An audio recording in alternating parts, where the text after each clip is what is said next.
So as a recap, you guys had just finished off in your time in the dock ward, in and around the hanging lantern. You managed to work out where the source of the new narcotic that was on the street was coming from, and there was a little bit of sort of a conspiracy in terms of what was going on, why it was happening, and different things like that. And you decided to make your way back to Troll Skull. There you had a bit of a regroup. You had a bit of a you had a few plans with Frederick in terms of sprucing up the place, getting the place into better shape, and starting to look at what it would look like as a business. You made plans for the day just to go out and speak to your networks in and around the city, just to sort of keep them informed of what you were doing. When, as you left, there was a huge explosion outside of Corellan's Crown. On investigation, you found that Fala was dying, where Isla managed to revive her, and then an investigation ensued in the brief time that you had before the authorities arrived. Excuse me. With that, you searched for bodies. You found that there was some what looked like innocent bystanders in amongst certain characters that just didn't seem to stack. Fala, as a gift, offered up a familiar to Tavis. There was a connection between, and she allowed that connection to take place. She also gave Isla a gift for the healing that he bestowed on her. And all while this is all going on, like I said, the investigation's being carried out. Before then, the City Watch and a couple of detectives, a few oddballs who really didn't want you in the area. The bodies were taken away on carriages, and with that, you then headed back to Troll Skull with Fala, who needed a drink now that her business had gone up in smoke. And then, you were heading back into the tavern, which is where we then drew to a close. Anything anyone wants to raise at this point?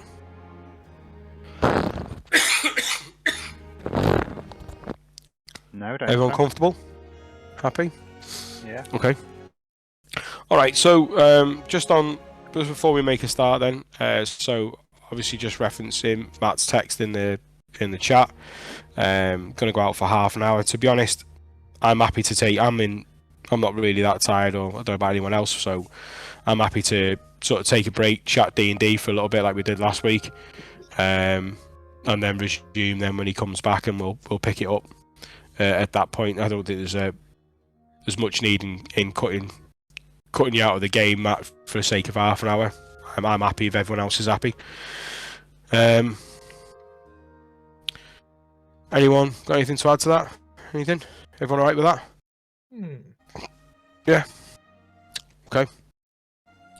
Right then, so you guys were heading back into Troll Skull.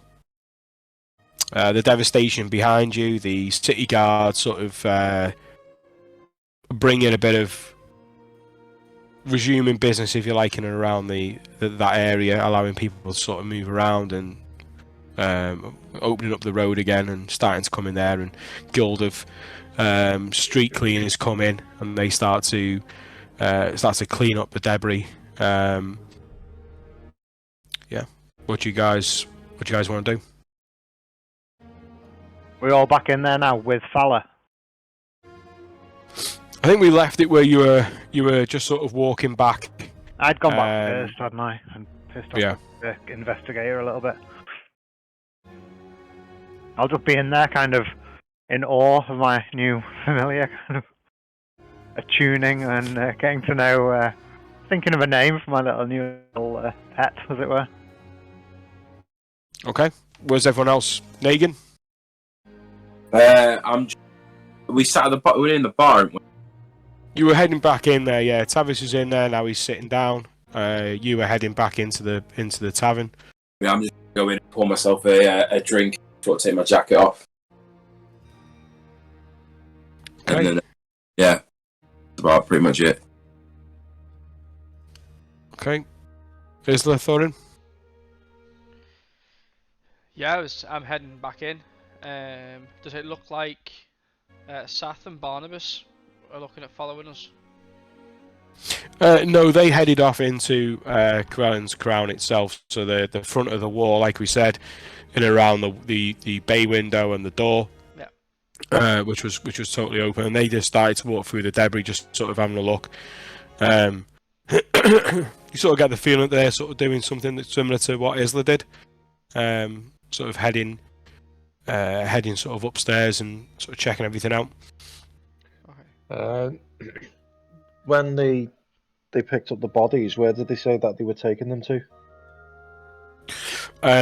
They didn't.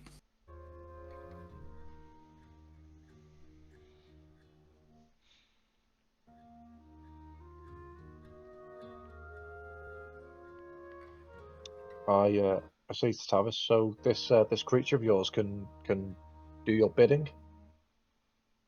I think I need to fully figure it out. It has some limitations, but it incapacitates me, but I can see and hear through its eyes and ears at a fair distance. So could you send it to follow the cart and see where it takes the bodies? I only could get so far with that.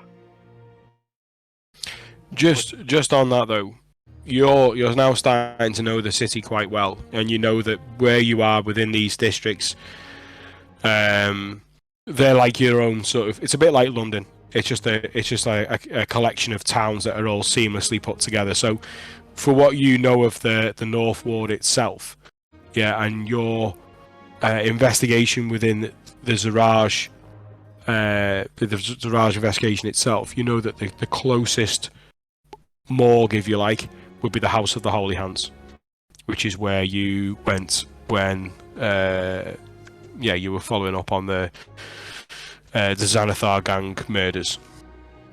Okay. So I can only see through her for 100 feet.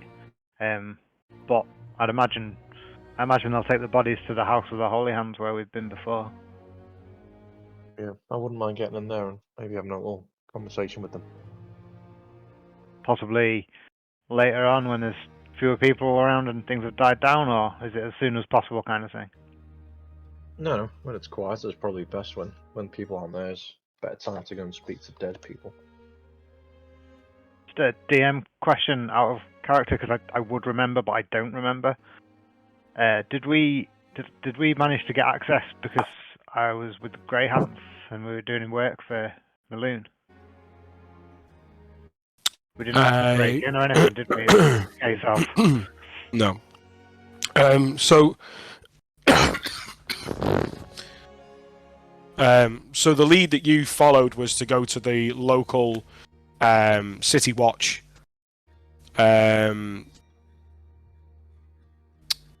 constabulary, whatever you want to call it, that sort of guard post. And then from there, then when they said that they'd retrieved bodies, they told you that they'd been taken to the House of the Holy Hands. The House of the Holy Hands itself isn't part of the Watch. It is a temple in itself. But you know from what you know, there's an arrangement between the City Watch and the worshippers in the temple. Okay. Yeah, I think we can talk our way back in there. They may even recognise us. Okay.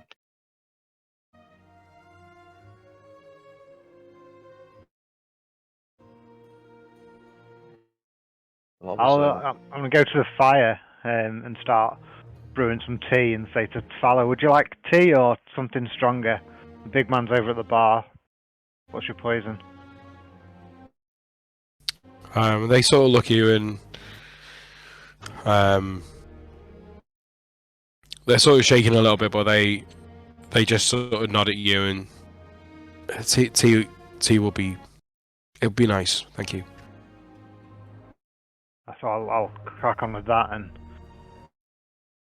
give her a minute to come round and just say to the group, what this explosion? Any clue? Did anybody pick up any clues to when we were having to sift around and look around? To be honest, I was curious, and then I was distracted. Well, I've managed to gather that the Centauran were there, and I've managed to. Well, we can all gather that the other group was together. So, one group, two groups, explosion. Seems like something was going on. Someone might have had something. That the other What one did you or... figure out any numbers? Is there like seem to be more down from one side or the other, or didn't get that close? There was, from memory, there was 2 Centauran. Yeah, there was only 2. There was just those 2 guys all dressed in black, wasn't it, that were together? And then everybody else was sort of like in the same clothes, like they were coming from the same place, like a workplace or something, or going to somewhere. I think it was like 4 of one and 2 of another. There was that little kid who was trying to retrieve something from the barrel, but I got that. From Daryl, from where the bodies were lying, would we be able to determine who was following who, like with the way that the bodies fell and facing and stuff like that? Yeah. Well, let me just roll an investigation, just see what you come out with. Oh, good. Probably 10.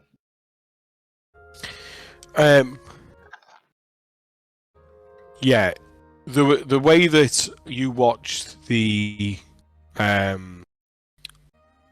detectives sort of looking at it, the safe assumption would be that the gnome was ahead of the 2 in black. Okay. And the gnome was Xanathar's. I don't think we'd alluded that the gnomes were definitely Xanathars. I don't remember seeing any symbols. I think I remember checking. It was only that one gnome that was running away. We overheard Barnabas saying to Sath, I think it was, that someone had seen the gnome running away from the 2 guys in black. I think the others are just innocent bystanders. Yeah, I think, but they were all in the same garb, weren't they? They were all wearing the same clothes, but when they took the bodies away, the inspectors were only interested in the gnome and the 2 Zents. So. Also, we know that Corellans was a hangout for Ziraj, who was working with the Zent, so maybe it was an attempted hit in that regard. Although that, speaking quietly, that doesn't add up to what Ulfgar saw underground. Unless their communication's out of whack. And I think maybe we need information from maybe the gnome. If there's been a hit and he's being chased, if that's what it is, why? yeah, we can learn a lot there. Why would they chase them? What did he want with it? Or you know, did he have information that was he trying to get information out, or I don't know. He was running. He was running towards our direction. Was he being chased, or was he leading them into a trap? Maybe. Or both. Both. at the end of the day, we've done some stuff to potentially both Xanathars and the Zentarum for them to wanna. Why not? Why not hit the front of our place? Why hit Cruellen's? What have we done to the Zentarim up to now? Other than hold Zaraj near enough hostage for a bit. I think there was friendly conversation because the misunderstanding about finding his bow. I don't think that would have drawn much heat. If he'd have wanted, he'd have taken care of that himself. That would have been my impression. I think we left that okay. Yeah, but Obo took Zaraj, and he's linked with us. That's true. And we've been to. Obo keeps cropping up, doesn't he? We've been to a Zentarum hideout. Anyway, I found these, and I pull out the necklace with the beads. Actually, there was a boy that was still alive. He was rummaging through the barrel. Ulfgar saw him, and I went over, and they were both arguing about who was gonna get it. So I took it. The boy said it fell from the sky and landed in the barrel. What is it? Well, it's like this necklace, and I hold it out and show it to them. And it's got these weird little beads on it, but there's one missing. So I think these are magical. And maybe maybe someone threw one down to activate it, and that was what blew up the front of the building. Can I take a look at it and see if I see any glyphs or markings? Can I have a look? Can I help him look? Yeah, of course, yeah. I'm not particularly great at these things. What would you like me to roll? Investigation? Arcana? You can roll an Arcana check. Was 14. You want to roll with advantage, or want me to roll one? I don't know. You may as well roll. I do. Not very good at investigating stuff. Neither am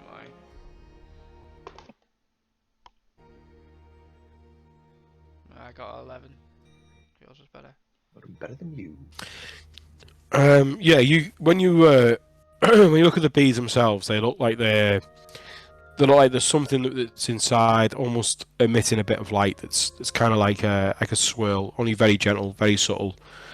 They do seem magical in nature.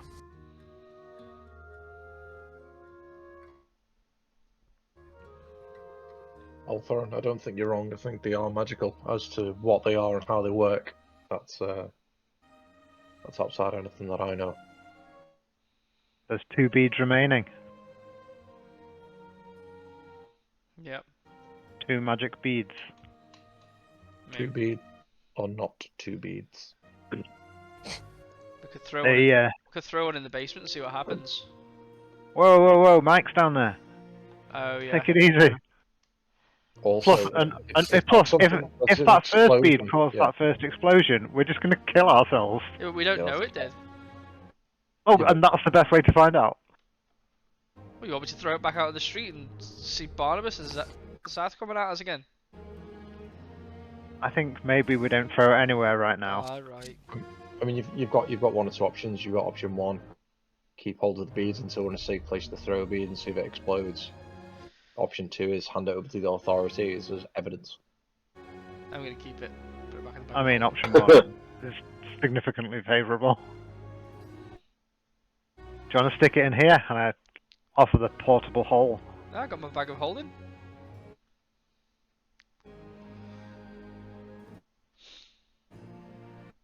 Okay, so anything further we think we can do right now in terms of investigating this explosion, or do we want to crack on with the plan as we set off this morning to try and speak to our various contacts in this city and try and piece together our next step?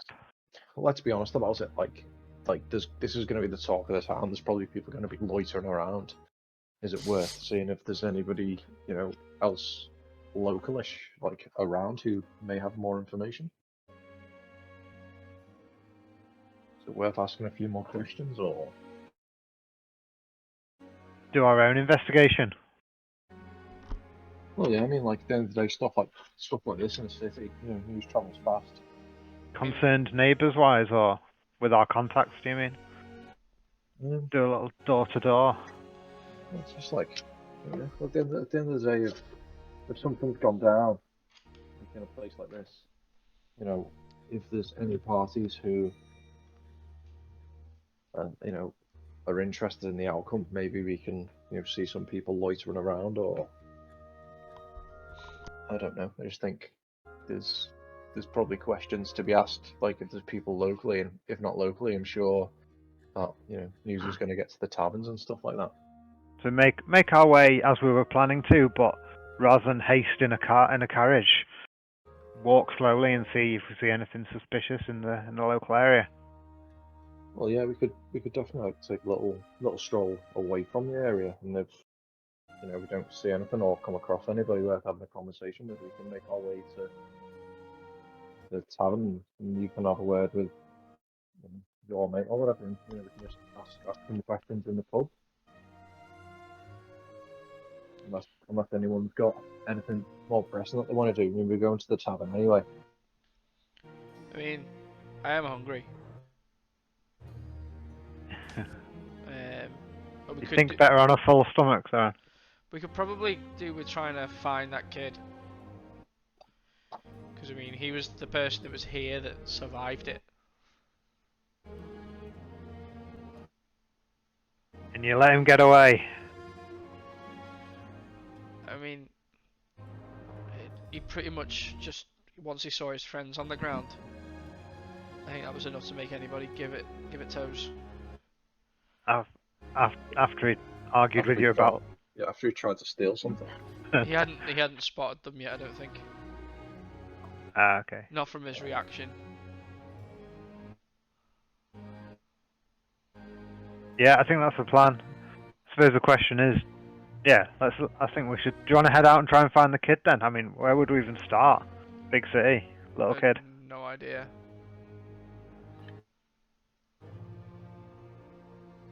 Well, I don't know, did Ulfgar see him running in any particular direction?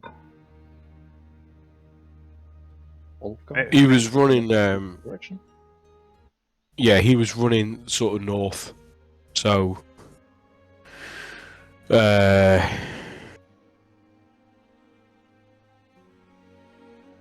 he was running. Yeah, the street goes north to south, so he was running north. Maybe we could send Ulfgar to try and track down the kid. He got the best look at him. Ulfgar looks a little bit sort of bashful at that. You were last seen holding the child by his leg. He says, "It's a cruel world." And yeah, we'd like to, you know, check up on the lad, make sure he's all right. You basically rescued him from that building. Maybe his parents would have a reward in it for you. He just sort of shrugs, very I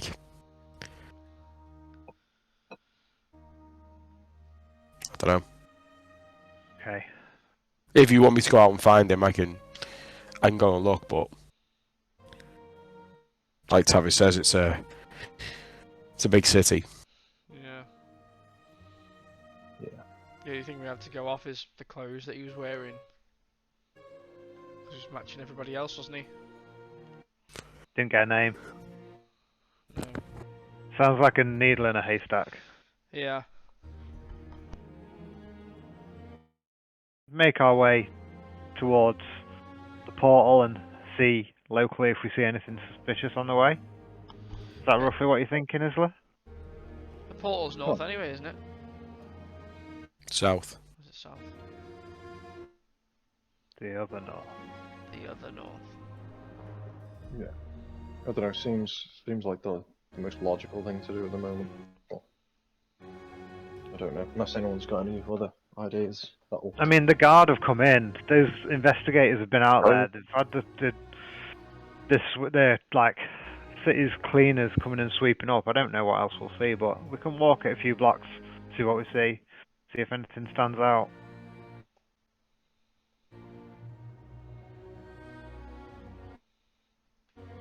Go with that then. Negan, what are your thoughts, mate? Sorry, Matt. I think I think it'd be good for you to try and talk to bodies because I think that's the way we're going to get some information. Yeah. As for finding the kid, I don't think we're going to stand a chance of being able to do that at all. Ironically, the dead seem to be the most honest around here. Ain't that the truth?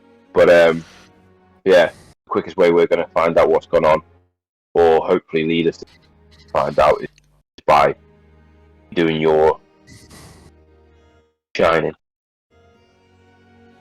Speak with dead people. Yeah. He lies still.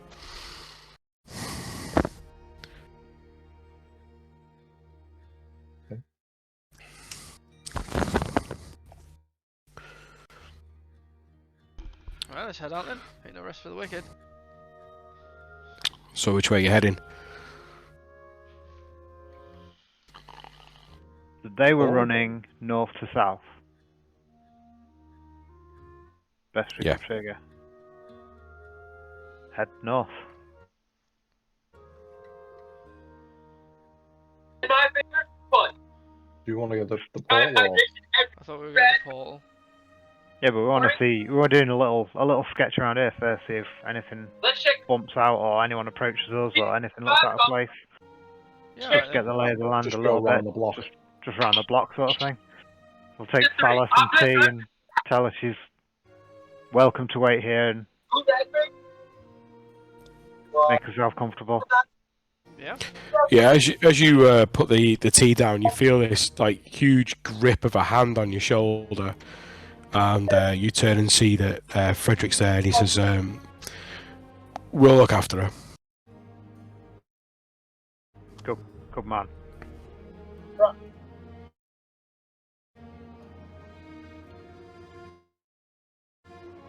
So you're heading out, Yeah, thanks, Fred.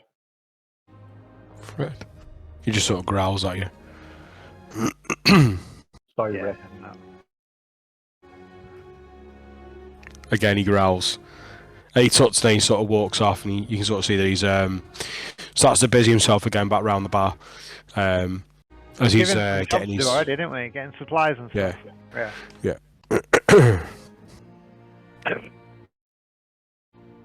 Okay, yeah. Head out to the street. Okay, yeah. You can see that the majority of the debris is gone. You can see that the building opposite you. Obviously, that's not going to get repaired anytime soon. Quite a lot of devastation there. And you say you're heading north, yeah? Yeah. So on that street, you can sort of see that people are starting to move around now, as they were moving before. You sort of see that people sort of stopping and looking at the destruction in the street, and then they sort of carry on going on their way. You can sort of see that this area, like I said, it's quite a lot of people sort of going to and fro. And as you sort of continue to walk north, you're just in amongst the crowds. Are you just ambling by, or are you looking for anything in particular? What is it that you're doing? There's a big crowd, wasn't there?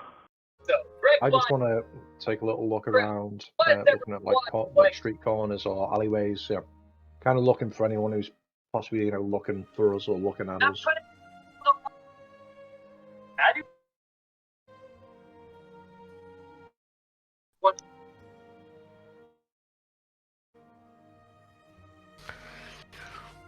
Okay, just roll perceptions.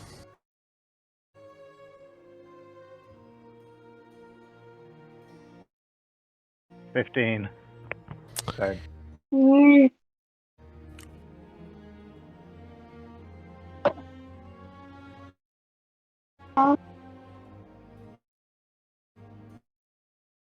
16.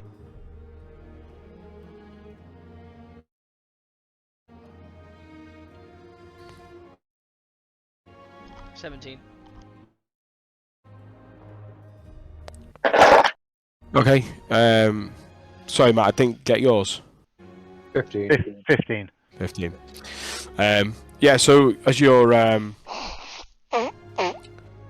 as you're looking, you're keeping a good eye out. There's a lot that's going on. There's a lot of people that are moving around.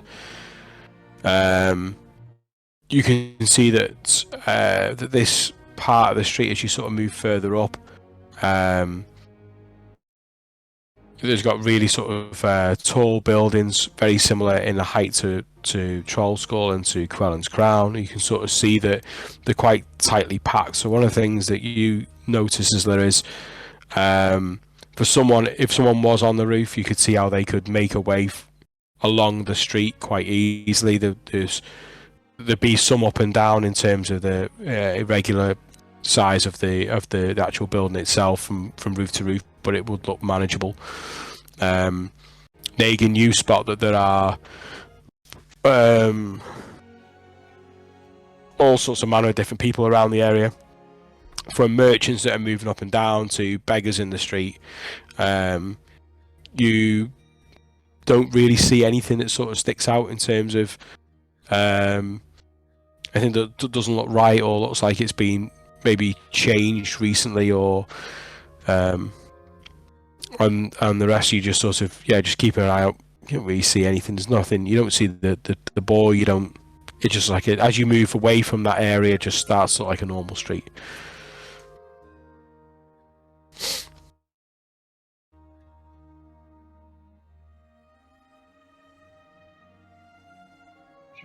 Are they shops that we're passing? Are they like what is the use of the property that we're walking past? Yeah, you see that there's all manner of various different shops. You see that there is one second.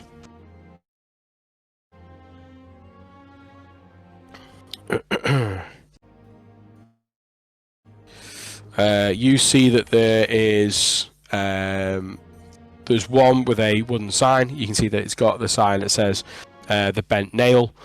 This looks like it's mainly sort of like wooden furniture. You can sort of see that a lot of things are sort of really ornate, handcrafted, beautifully decorated, giving you an almost sense of elvish craft. You can see that there is a black sort of sign hanging from a chain, and it just looks like it's like an eye, just like an eye itself. Quite like feline in its shape of the iris, and you see that written above that is Tiger's Eye.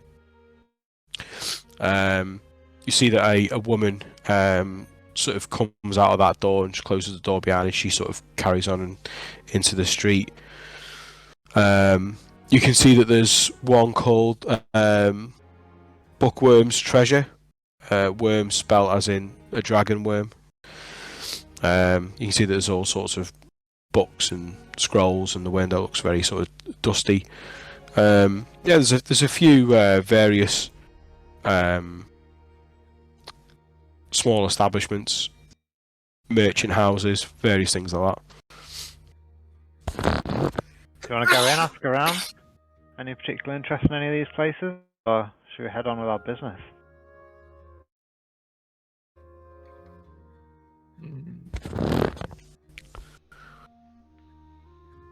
Well, you just carry on.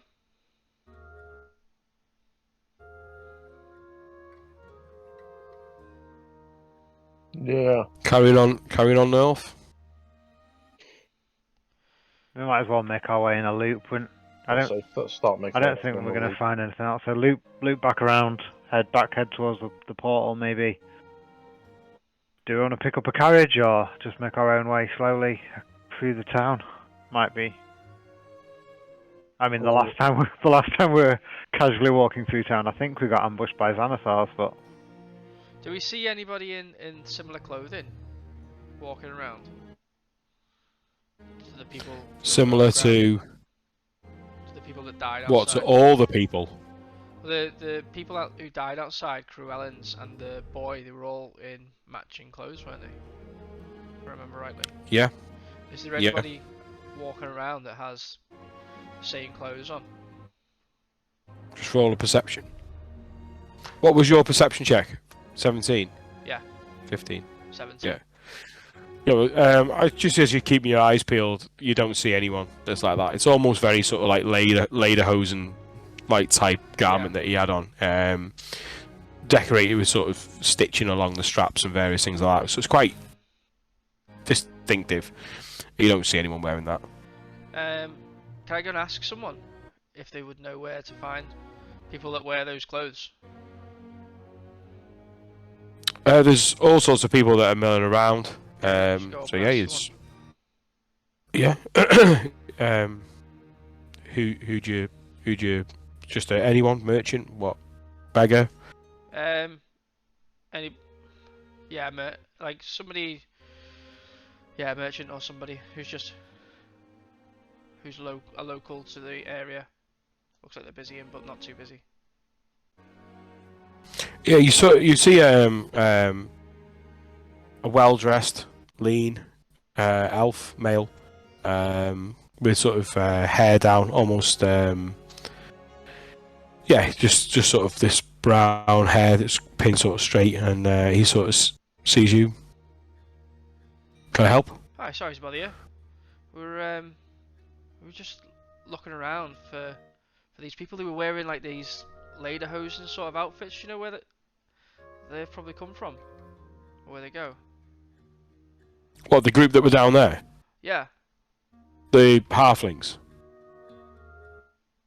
Yes. Oh yeah. Well, yeah.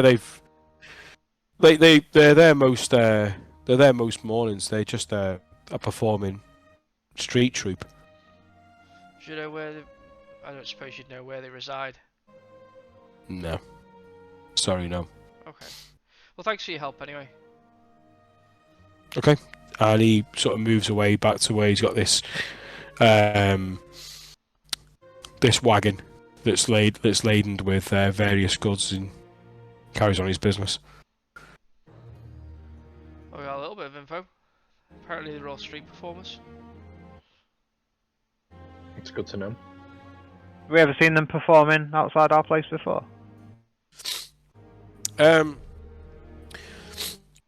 No. You get the feeling that they probably been moving up and down the street. To be fair, in terms of the timeline and for how long you guys have been there, the time that you come and go, various things like that, it's not really out of the question that you wouldn't have seen them. Yeah.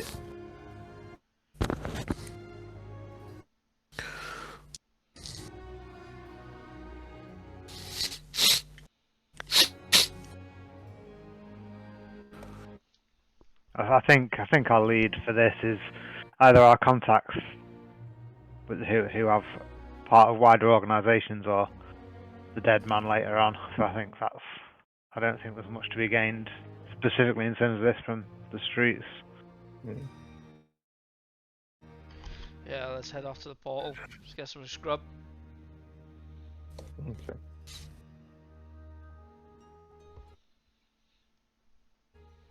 How are you getting there? Takes a good while on foot, doesn't it? Yeah, we'll just hail her. Yeah, it's quite a distance. Yeah, it doesn't take you long.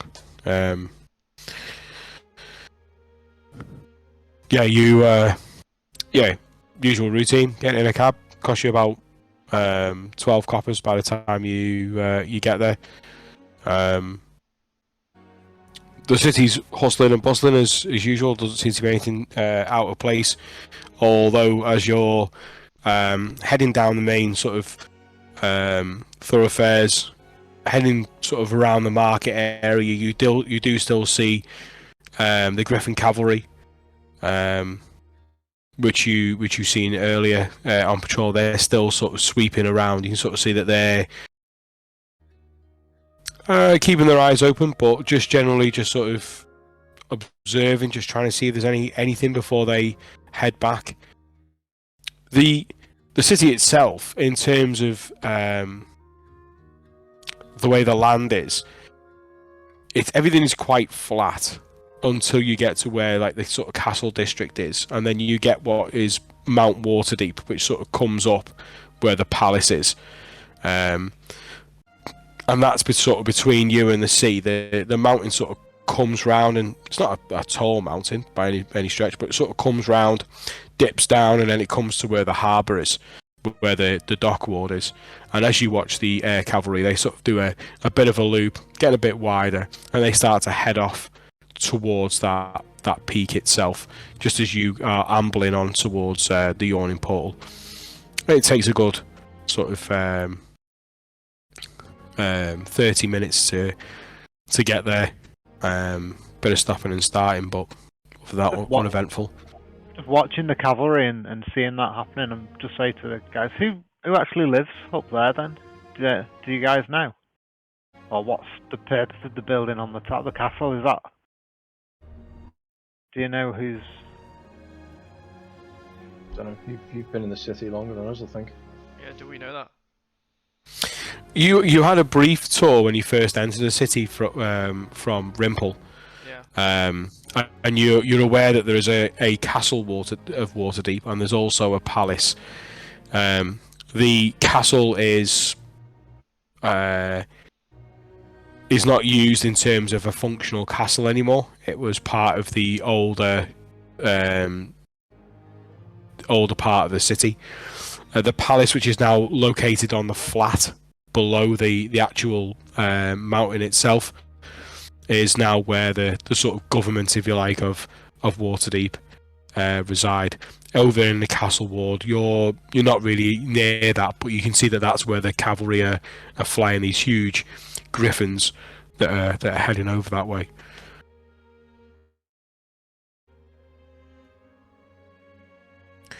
You come to a stop outside the Yawning Portal. You guys know your way. You know what to expect. Paying the driver, whoever that is, that's paying. I'll cover it. You heading inside? Yeah. On the journey there, does anybody following us? I'll make a perception. Dog shit. 8. It's busy. It is busy. It's hard to. There's so much going on. Yep. I'm not going to head into the Yawning Portal with a magpie on my shoulder. I just pop the magpie into out of sight. Where's out of sight? Outside? No, into its pocket dimension.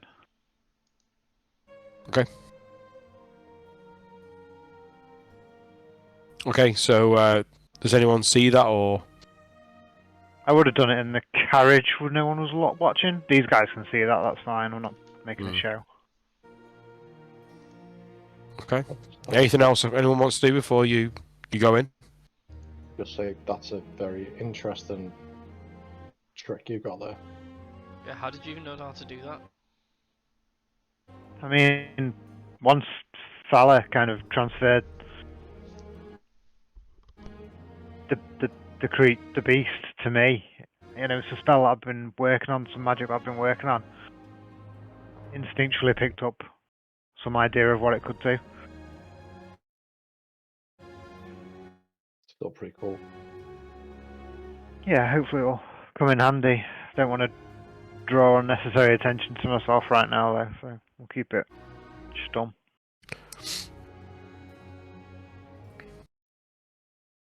Mum's the word. Let's go. Okay, anything else? Okay, so you head in. Again, there are no windows here. This is a dark place. You won't even know if it was night or day outside by the time you get in there. Quite smoky, rowdy, if not more rowdy than usual for this time of day. You kind of get the feeling that this seems to be almost like a weekend day, if you like. There are more sort of people that are out and about. Yeah, it's yours to do as you please.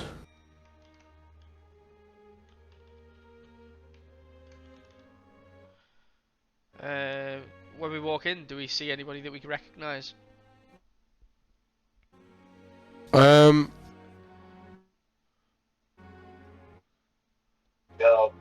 Anyone in particular that you're looking for, or I mean, we've got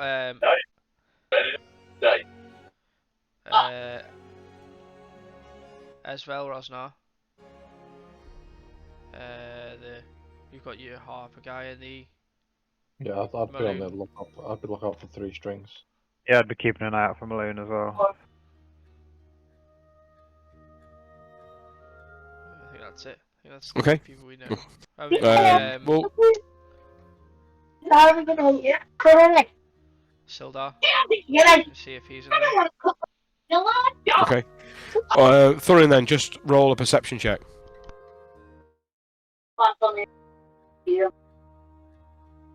12. On first glance, not that you can see.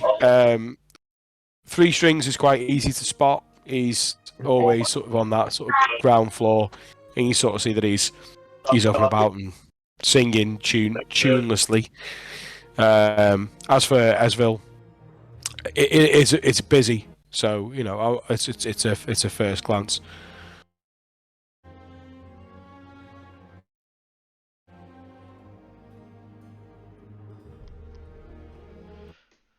Right, hey, should we go to the balcony and get a seat up there? Yeah, let's go for it. You guys, get us some bacon or some pork or something. I am busting for a shit. I mean, those 2 things don't normally go together, but okay. You do you, man.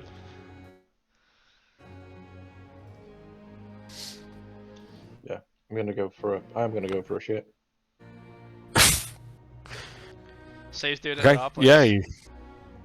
It takes you it takes you a little bit of time to get towards the back. This area isn't the cleanest. It's a well-trodden path, but Isla's seen worse. Yeah, that's fine. I'm good. In for a penny, in for a pound. I'm just getting myself a little dumperino, and then I'll make my way back and head towards 3 strings on my way back. Just roll a perception. 24. Yeah, you spot 3 strings, but what you also spot as well is you see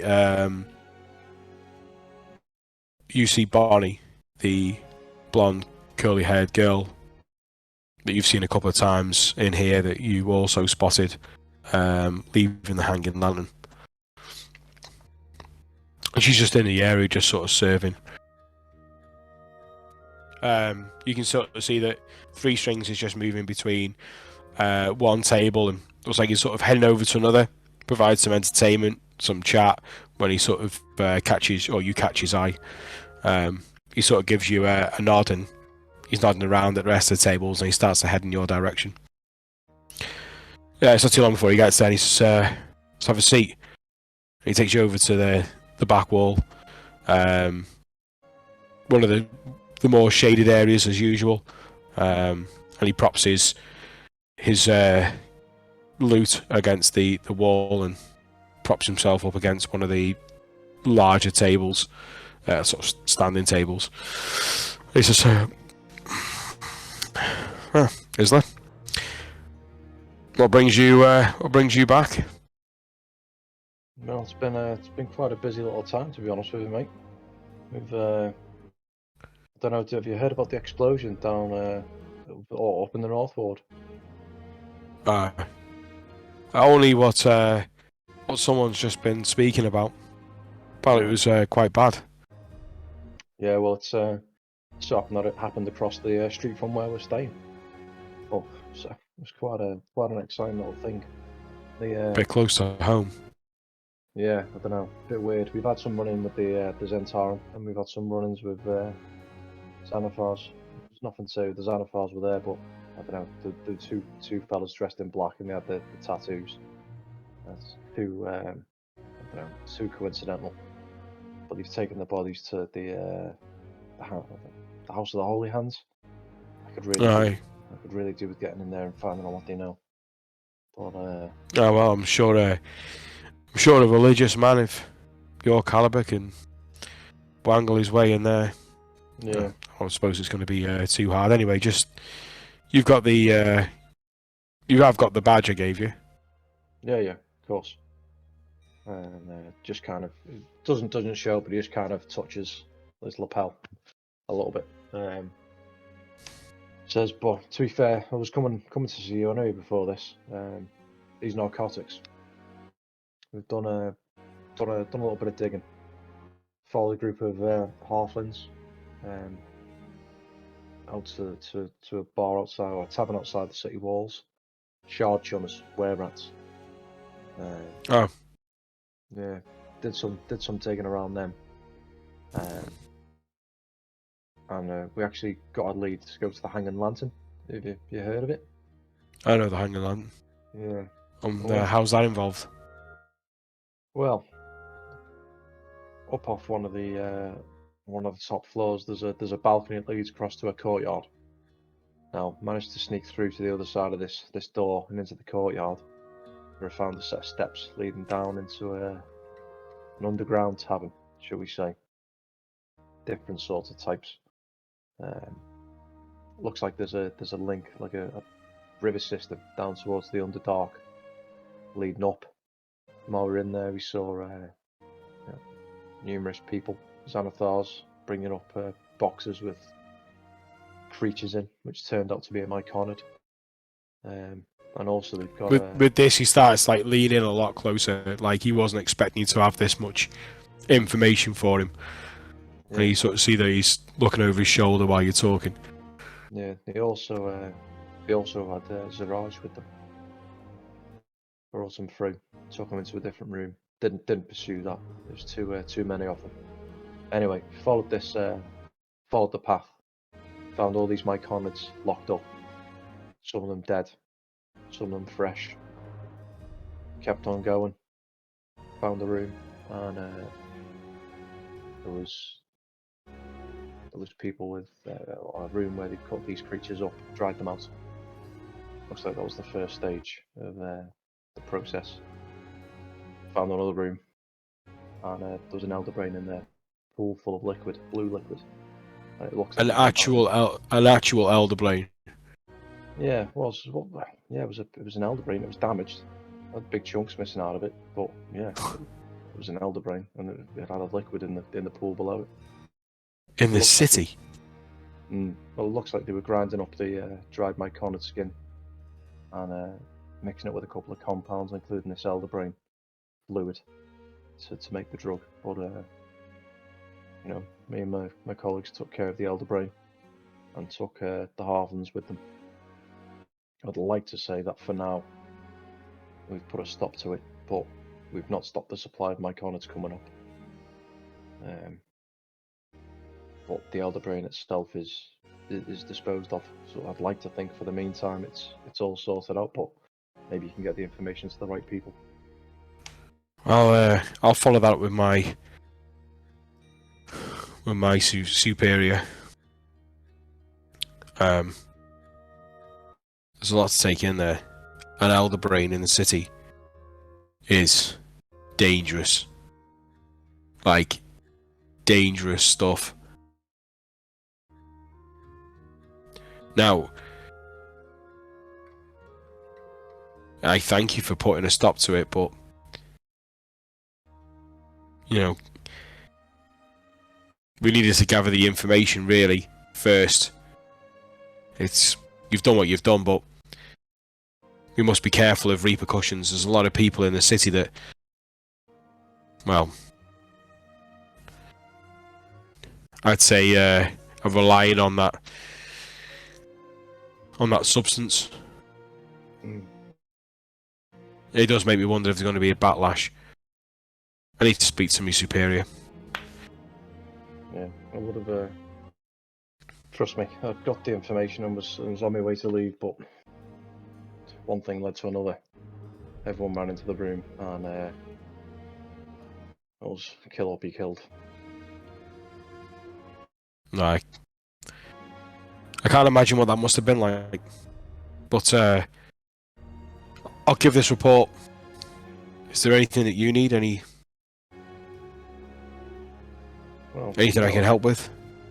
This moment in time, I think you've given me everything that I needed to know about the House of the Holy Hands. I'm sure there'll be a time when I need more information. There's just so much going on in the city right now. It's hard to keep track of. We have a lot of friends. As dark as this city is, we have a lot of friends. There are still a lot of good in this city, and well, carrying that badge in the right situations can convince a lot of people that you're there on their best interests.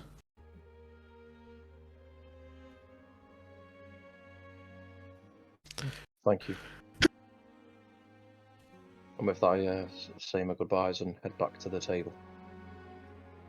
So the rest of you have gone upstairs. Isla, you can start to make your way through and follow up there. What is it you guys are doing? Just finding a seat, or what? I'm keeping an eye for Maloon myself. Still want to try and update him. Ordering food there. Yeah.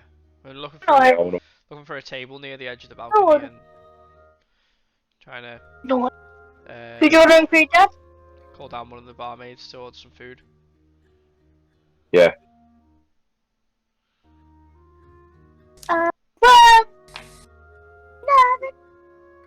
Yeah, I mean, you know, for the sake of brevity, we'll say that I'd say for 5 gold you managed to get a few pints. Nothing lavish in terms of food. You get some bread, some cheese, and some meats, and it all gets brought over to the table. Tavis, yeah, you're sort of scanning. You see that Maloon is in his usual position, but there's a few tankards that are sort of stacked up in front of him on the table. Is he by himself? Yeah, he seems to be by himself. You sort of sit and watch him for a while just to make sure that no one's just going to drop in. But yeah, you're convinced that he's alone. Do I see his axe? He's got his axe with him. From where you're sitting, no. You're over on the right, so sort of behind him to the right, and he leans it on the left hand side against the balcony. I'll go and approach, deliberately keeping an eye as I approach him, hopefully from his blind side to see if I get anything from his demeanour or see the axe at all, and he's particularly looking at that. Okay.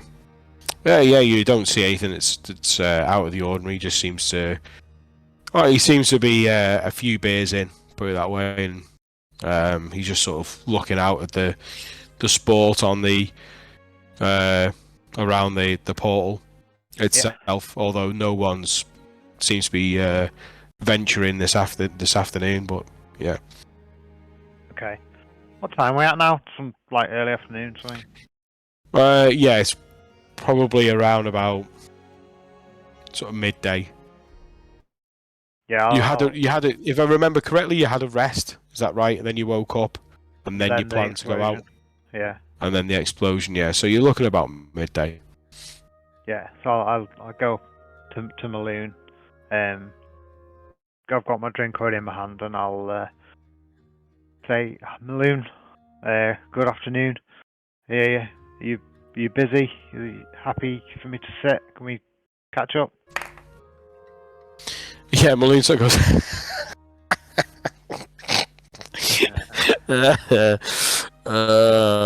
Go on. Yeah, go on. Take a take a seat.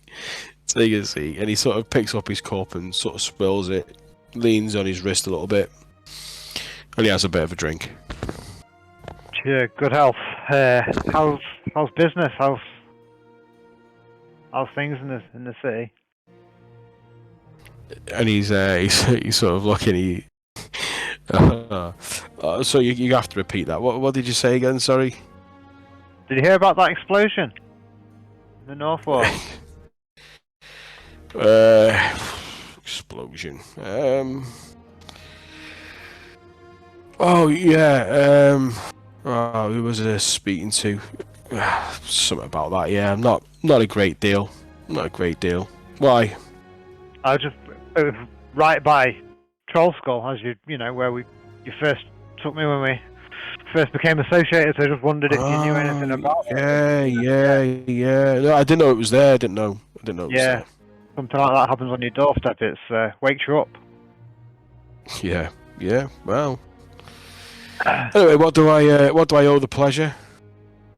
Well, our initial conversation, few days, getting towards a week back, about this assassin, and then obviously updated you since then, and very graciously you sort of gave me a bit of a promotion within this organisation, and thankful for that. But I've got further information on him, and if I'm honest, I can't take full credit, but I can't take much credit. But what I can tell you in terms of updating you information-wise is that assassin's now off these streets. And you sort of see that he sort of sobers up for a second. He's off the streets. I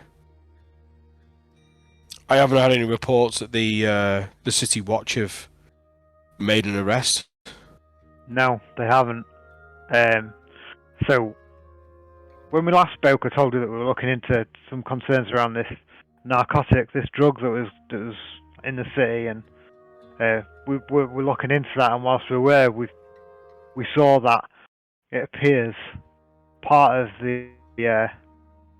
Xanathar's gang has managed to apprehend Siraj.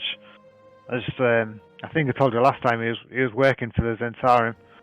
He was part of that group, although perhaps at odds with them, and it looks like the Xanathars have got their man.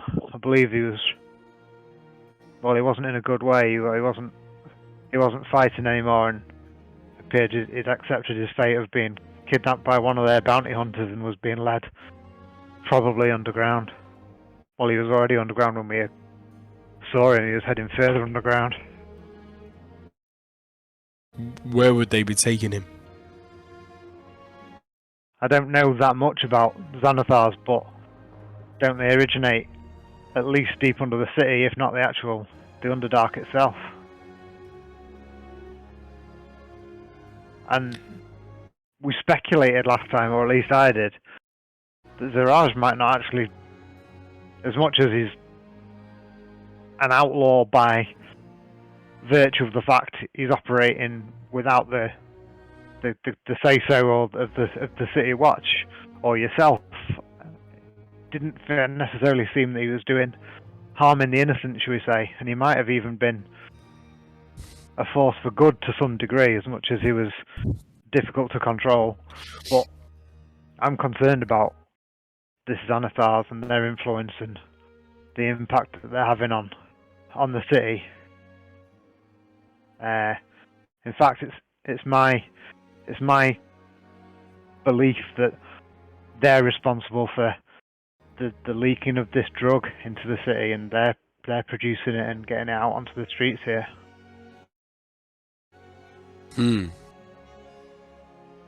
Well, and he sort of rubs his eyes as he's sort of sobering a little bit. That's interesting, but it only raises more questions.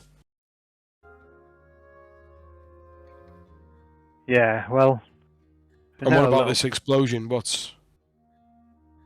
Well, like I say, it happened right outside Troll Skull, so we did get a bit of a chance to have a little look around how that might have happened or what had gone on there. Don't know much, but a bunch of what appear to be performing halflings, a little street troupe, they seem to be largely the victims. And amongst that, and of more interest to the officers who attended to investigate, seemed to be another couple who were bore the Zentarim mark, and then another individual who we couldn't quite make out. So we could do with trying to expand our investigation into that explosion by possibly having an opportunity to look at those bodies. Wondered if that's something that you might be able to help us with any influence on. Mute. Do you know where those bodies were taken? The nearest morgue to us, to there, would have been the House of the Holy Hand, so I can only guess it will be there. I mean, other than going up there and knocking, I'm not really certain what else you can do. If I tell them I'm with the grey hands, that'll help.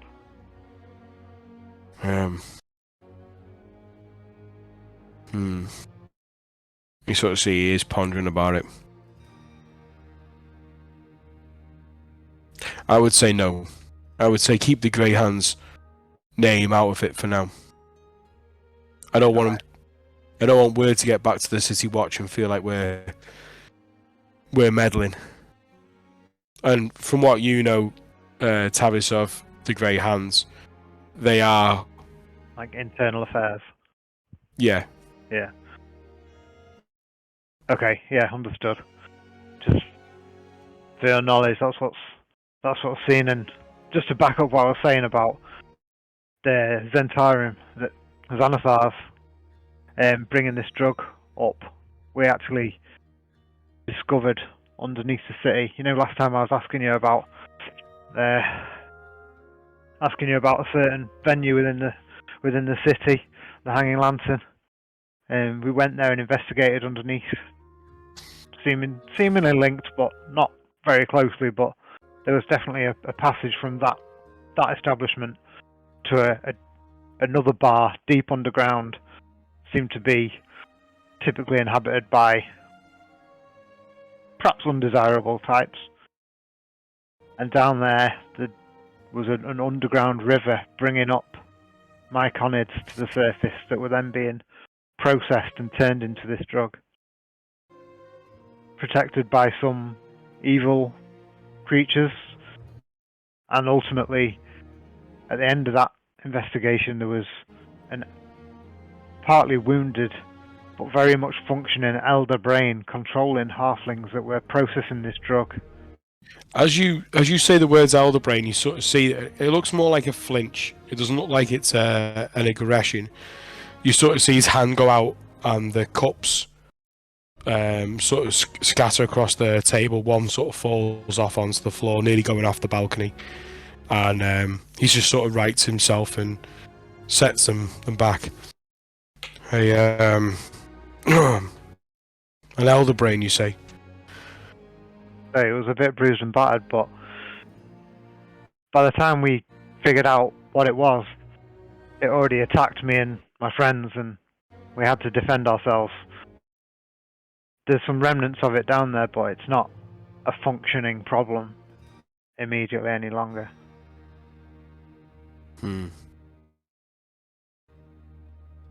Well, we shall wait and see what comes of it. I think our best course of action will be to wait to see what comes out of the shadows, to assess. We've probed too much. And you sort of see him think, yes, I know. You sort of see him sort of flinch to one side. He says, yes, I know. As he looks at his axe, and he says, no, you've done your job. Well, I will do some more investigating on this matter, and I will share my findings with you, and I'll let you know the next course of action. Okay. I'll send word when you.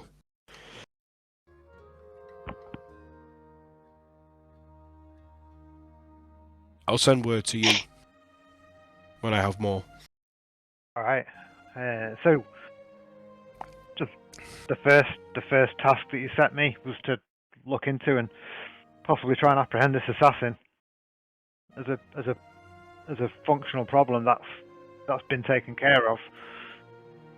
Have you got anything else in particular you want me to be looking at? We must tread carefully at this time. Already our fingerprints are on far too much. Zentarim, Xanathar, people going missing in the city. You are gaining renown, whether you like it or not. There are already whispers of your achievements from Trollskull. So we're absolutely clear. I've not needed or taken the opportunity to use the name of the Greyhounds in order to achieve any of this stuff so far. No, I'm not saying that. I'm not saying there's a connection. But what I'm saying is that we must, at this time, tread carefully. We don't. I say we, as in the organisation, doesn't want to be or need to be too heavy-handed in this situation. You have poked the hornet's nest, and now we will observe what comes out. Understood. I'll take a back seat on behalf of my role in the Greyhounds, and thank you for your support, such as it's been. It's not a back seat. It's just caution. Yeah. And caution's the best course of action at the minute.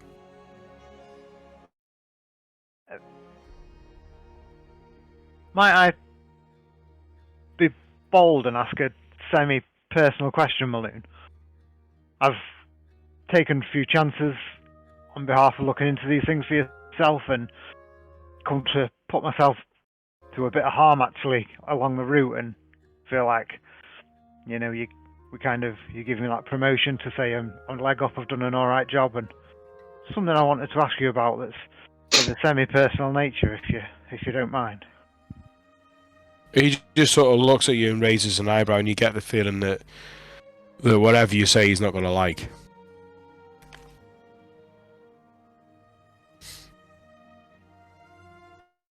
I won't go there if now's not the time. You're a busy man. No. Please. Say what you're going to say.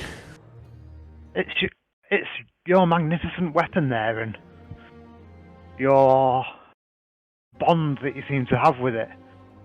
I'm just curious as to its power and what exactly it can do. You're a man of experience and power, and it catches my eye every time I see it, and I'm just curious. It's a good spot. It's a family heirloom. And in a place like this, it's not uncommon for folk to carry weapons around. Yeah, no, absolutely. Man's got to be careful. I just wondered if there's any particular properties it had that, I don't know, it just always catches my eye, and you seem particularly attuned to it. And will that be all? Fair enough. Yeah, thank you for your time, and I'll wait to hear word if you've got anything further, and be observant till then about what comes out of the proverbial hornet's nest. And just make sure that you keep your sticky fingers to yourself. With free time, I can imagine someone of your mind and caliber will find entertainment elsewhere. And may I just remind you of the relationship that we have and why you are in our care. I'm not planning to do anything untoward that's not going to be to the benefit of this city right now. No, make sure that's the case. And he sort of turns around and sort of see him waving towards one of the serving girls to bring him another ale. He doesn't offer you one. Alright. I'll take my leave. And with that, lads, I've just got a message from Jen to say, can I go pick an alright time to meet a boogie and you to either carry on having chats in the tavern or whatever we're doing. Yeah, I just want to go back to thingy for a second, so... Where do you want to go, sorry? Just want to retrospectively just ask Free Strings something else. Okay. Very quickly, if that's alright. Are you adding it as part of the conversation, are you? Or... Yeah, just on the very end, it's only a quick one. I just wanted to pull out the piece of paper, the rough sketch of the symbol that I made of the skull wrapped in tentacles, and just say that this was also found at the scene in big banners above where the Elder Brain was. So I don't know if it's any importance, but this is what. And you sort of see him. You sort of see him handle it.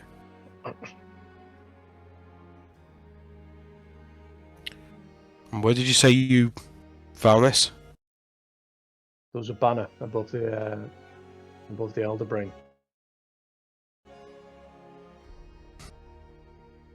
Yeah, I took a sketch of it. That was what was on the sketch.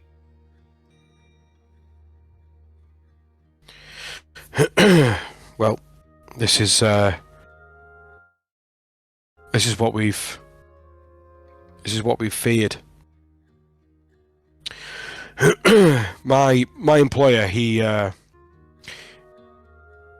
well aware of the comings and goings of the Hanging Lantern. And it's no secret that people find that the matchmakers are very, very good at their job. A little too good. We've had our suspicions for some time that there are doppelgangers within our city.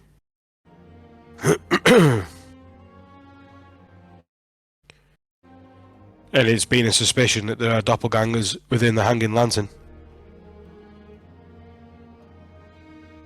In fact, that really wasn't really a suspicion. The suspicion really was that they were part of very old organisation.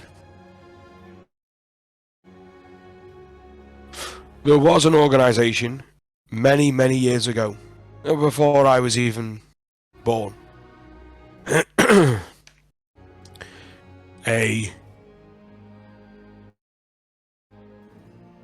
An organisation that tried to infiltrate this city. They're known as the Unseen.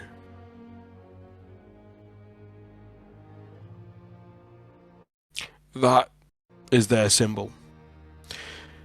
And if you found that in the Hanging Lantern, well, it seems there's a lot to unpick there. Like I said, I need to speak to Mert. I need to maybe the old wolf can shed some light on the situation. The Unseen. The old wolf.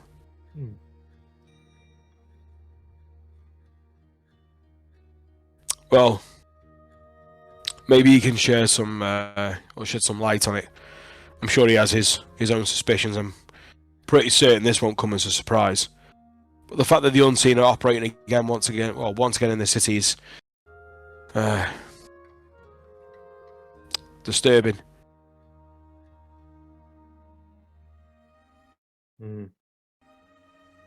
What was the purpose of the Unseen? What's their end game? What's the motive? I believe that, and I've never met a doppelganger, or at least as far as I know. I mean, how would you know?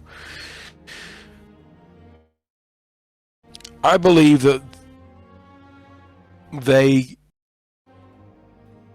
can read thoughts. They have a real knack of extracting information without you even knowing. Now, how powerful would it be for them to know just the smallest hint of what's in your mind? Take you out of the equation. Take your form.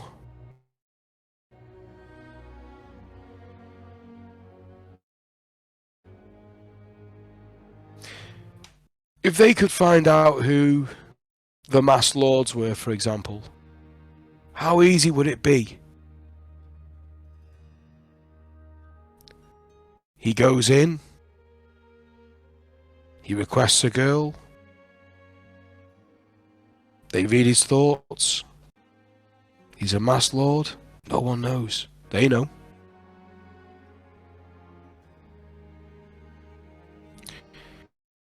You lock him up, you kill him, dispose of him, throw him in that river. They walk out the door, and there he is. In his life, assuming how quickly that infestation could grow. He talks to someone else. More information.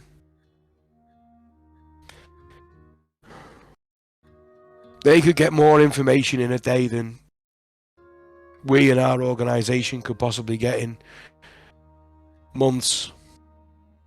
It is the perfect espionage. And it's the perfect way of gaining power.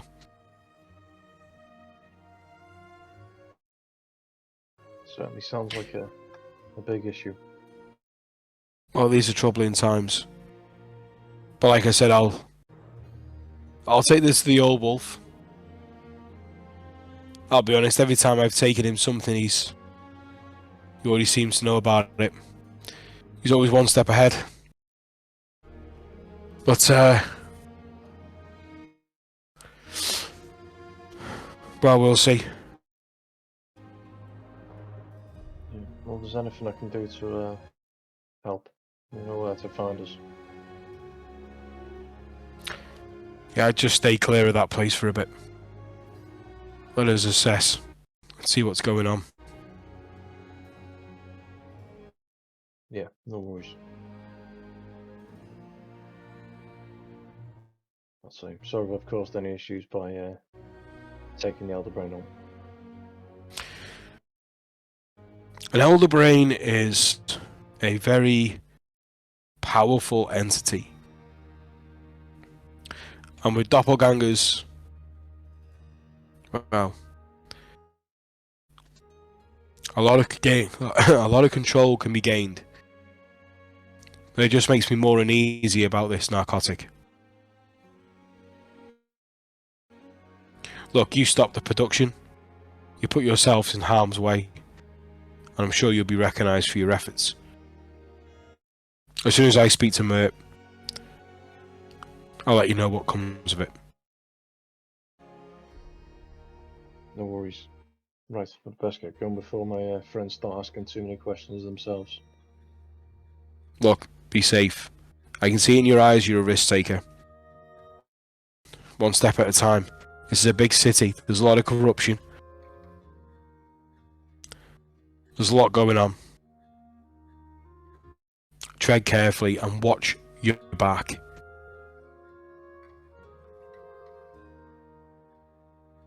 Like, will do. I'm only little. I'll go unnoticed. Give him a quick wink. I admire the confidence, the arrogance, but this is a dangerous place, and us as a faction, we have to look out for each other. And just give him like a stern or stiff nod. And say, you ever need me, call upon me. Anyway, I know where you are. sounds like this, although this hall's loud, it's missing some of your music. Yeah, he picks the loot up and he begins to... As he goes to walk off, I just say, I've always liked the Bear and the Fair Maiden. It's a classic. That it is. Although I could never really work out what it was telling me. No, neither could I. But it's a good one nonetheless. Yeah. He gives you a nod, a little pat on the shoulder, and then he starts to strum as he walks off. And you sort of see him go, oh yes, very good, as he sort of sees this dice roll on the table. And he goes, hey, let's have a song. And he starts plucking away at the strings. Cool.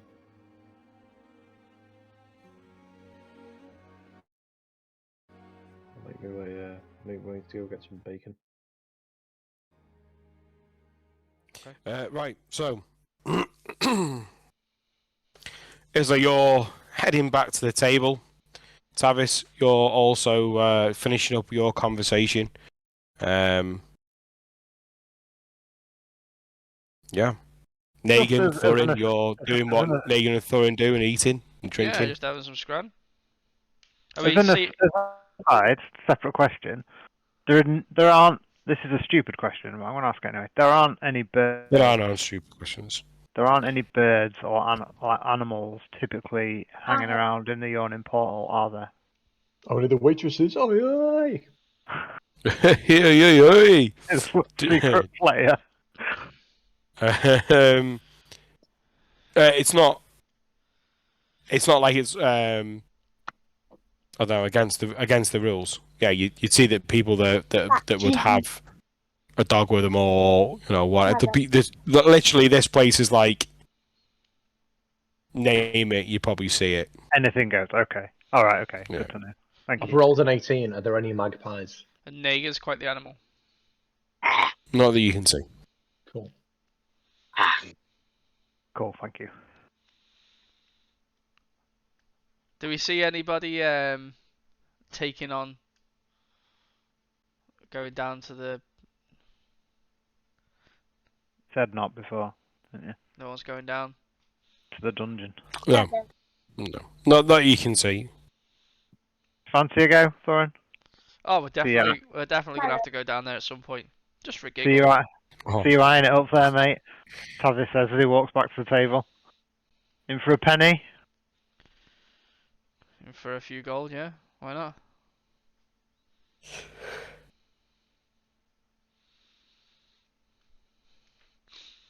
Riches. Okay, so what do you guys want to do? I bet you 100 gold you don't dare go down there right now.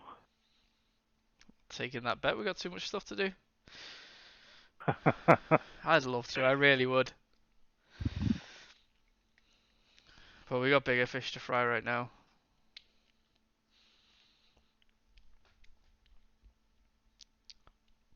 Interesting. Well, on that note, had a little chat with Maloon, and he was fairly a bit backwards in coming forwards, if I'm honest. He didn't have much to shed on anything.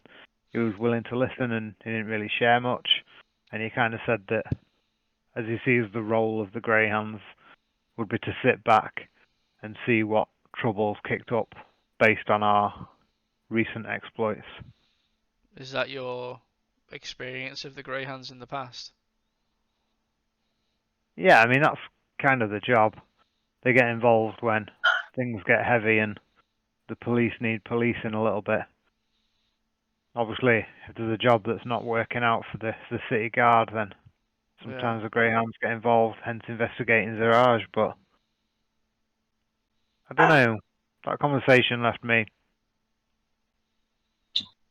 underwhelmed, and I kind of feel like he's either got too much on his plate or he's a bit distracted by something. Yeah, you said he was off last time. Yeah, this time he was half cut, which you hang out and live in the portal or have a room in the portal all the time. I guess occupational hazard maybe, but he's got this weapon, this axe. It's a significant, really catches your attention when you see it. And I don't know that much. My knowledge of magic is limited to the stuff I've seen you guys do and the occasional little tricks I know, which are really just about a bit of misdirection and making someone think something's there that maybe isn't. But I don't know. That thing gets me twitchy. I asked him about it, and he more or less shut me down and went back to reminding me. He almost put me in my place that I was picked up with him because of my criminal tendencies and told me that I should be careful. I mean, sounds a bit rich coming from, not rich, but I don't know. I've helped him. I feel like I've helped him. I've given him good information. He doesn't want to do anything about it. I find it frustrating. So,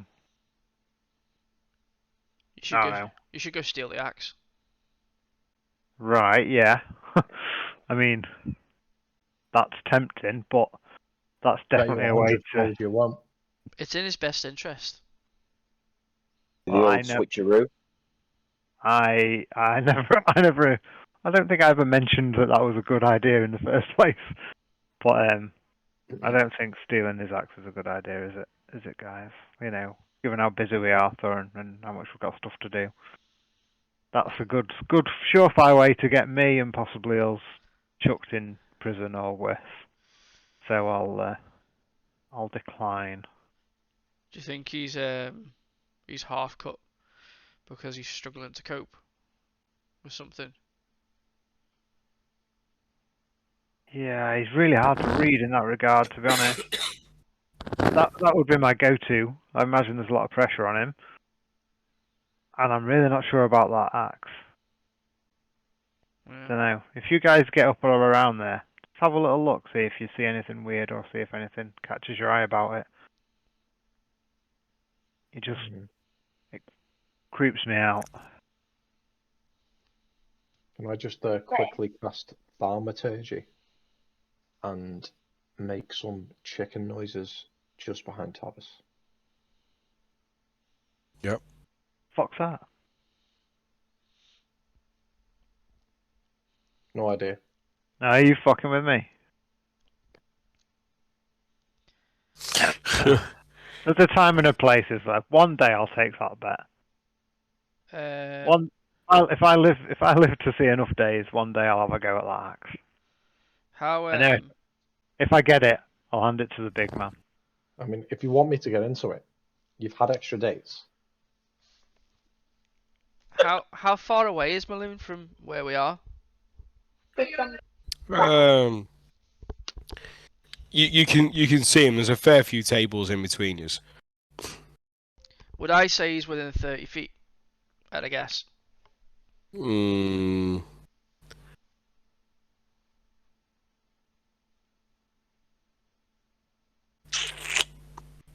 Maybe. Yeah.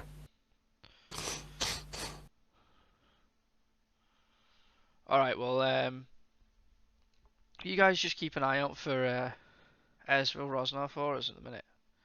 I'm just going to do a quick detect magic. Why don't you call her the Red Viper? That's much cooler. Secret identity. I suppose there is that. And yeah, I'm going to start trying to casually do a detect magic.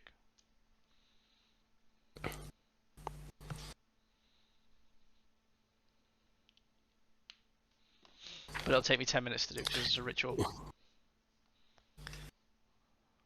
Right. But that shows up everything that's magic, doesn't it? Yeah. Do you see why you're? Do you see why that's a prick move? No. It's the house in National Lampoon's Christmas Vacation when he turns the lights off. Yeah. I mean, you're blind. It's like you're blind. it's like going into a teenage lad's bedroom with one of those UV lights. You are fucking blinded. Yeah. In fact, actually, I should actually make you be blinded. Don't open the sock drawer. Everyone's been slimed. Isla casts light on his eyeball to make it darker.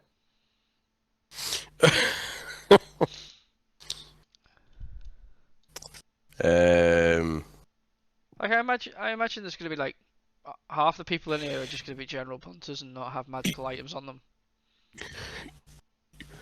But you've got There's quite a lot. There's a lot of magical knickknacks and stuff knocking around. There's a lot of magical. There's a lot. Like literally, the room is glowing. Yeah. You can see Maloon, but that axe, like I said to you, is the other side of the table. So if you want to move in any direction, you can do. It penetrates barriers. So you see through it. Yeah. Yeah, then you would see there's a magical aura. Do I know what school of magic it's from?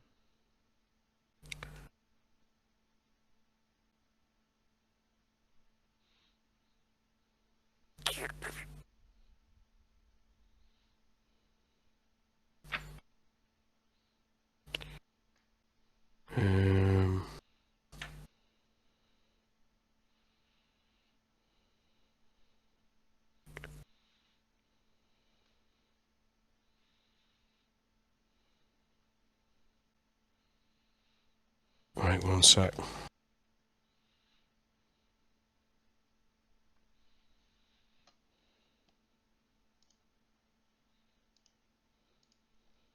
Feel free to discuss next steps while he's casting this. So, while he's casting this ritual. That's as far as I got with Maloon, guys. Did you have any luck with your lot, Isla?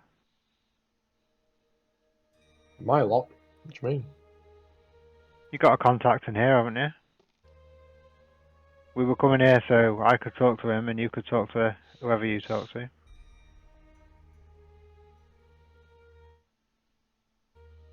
Isla gives Tavis a death stare from across the table. We knew about it. You told us. Did you? I don't remember telling you.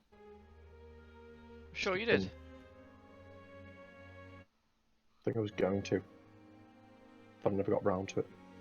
Either way, we'll go back and check the footage. Yeah, I think I've got a way in to speak with the bodies. But I'll have to go in by myself. Just you, yeah? Yeah, well, how's the Holy Hands? I could sneak in by you, or you could be accompanied by a little bird. Could it be? Wait, is that from here? What? The House of the Holy Hands, I think, is up by where we live. Yeah. Oh, is it? Yeah. We'd have to go back the other way. I've got to go back the other way. Yeah, we're gonna go that way anyway. We're gonna go back home at some point. Okay. Alright, no, just making sure. But yeah, I can get in an ultimate weapon to two of them, so I might speak to the gnome and the Zent. Yeah. One Zent, one gnome. Not sure you're gonna get much info out of the Zent, but it's worth trying it. What do you reckon go for first, the gnome? Yeah.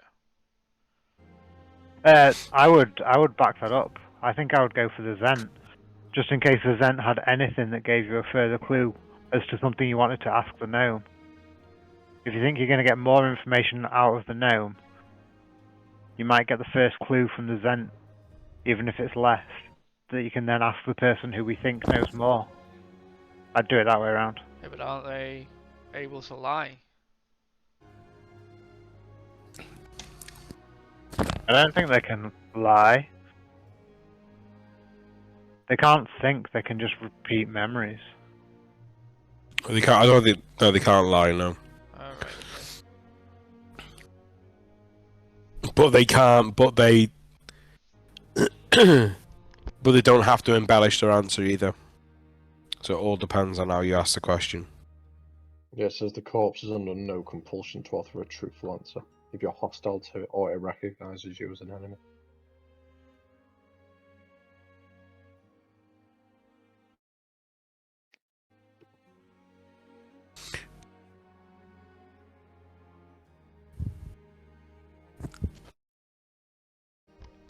So as you finish your ritual and Blackpool illuminations spread out in front of you, you see the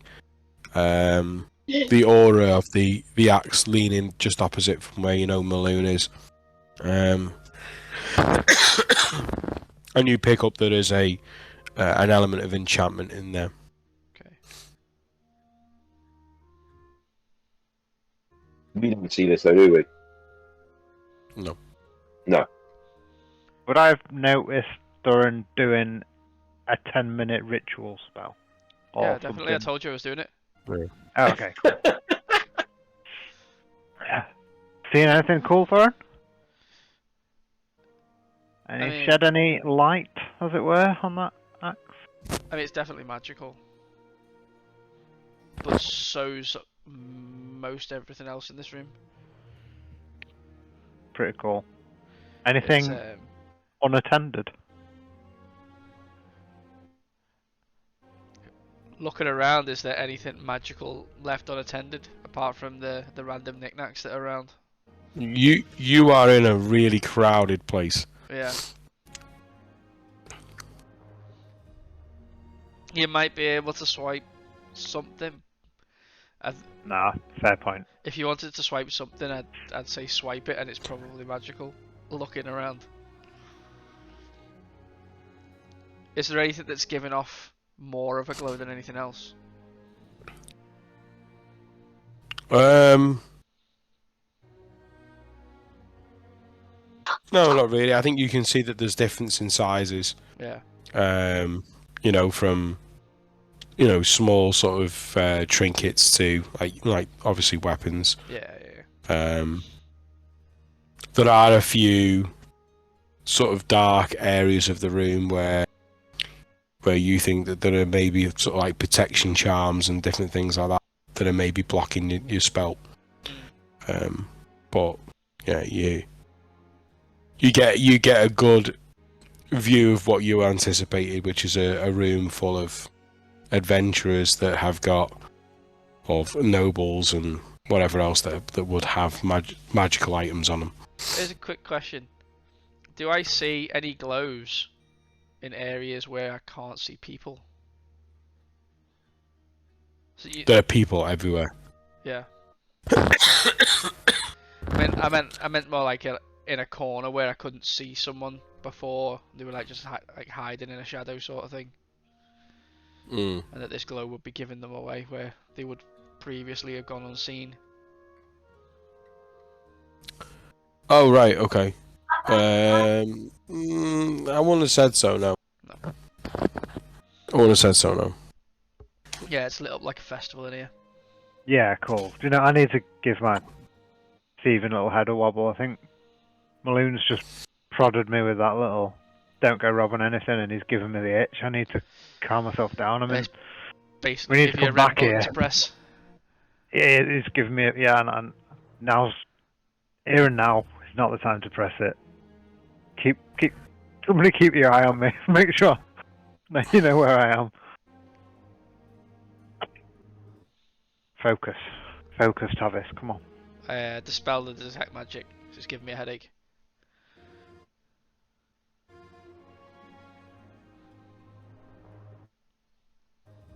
So you didn't learn anything else of use, Isla, about what we discovered underground, as it were? No, he said he was going to take the information away and have a chat with some people, see what he can dig up. But Basically the same as what my guy said. yeah, he said elder brains are not cool. It's annoying, isn't it? Ooh, that is what it is. We'll come Do you back not, up and develop more information. do you not find the response like underwhelming? Like, we kicked some ass and prevented some shit happening in the city, and it's like, oh well, we'll go away and we'll have a look and we'll come. Right? What Is that just time? me? Do I expect too much of people? Like, I think you're I think you gotta remember that they're not just gonna take your word for it. I think it's also the fact that they've asked us to do something, and if they knew the answers, then they wouldn't have asked us. well, no one asked us to do that specifically. I'm not even close. Not me, anyway. Well, I was. I feel like I've done the city a favour and not got much thanks for it. Maybe it's just me. Chip on my shoulder. You've still got your life, so that's something to be thankful for. And I do thank you for that.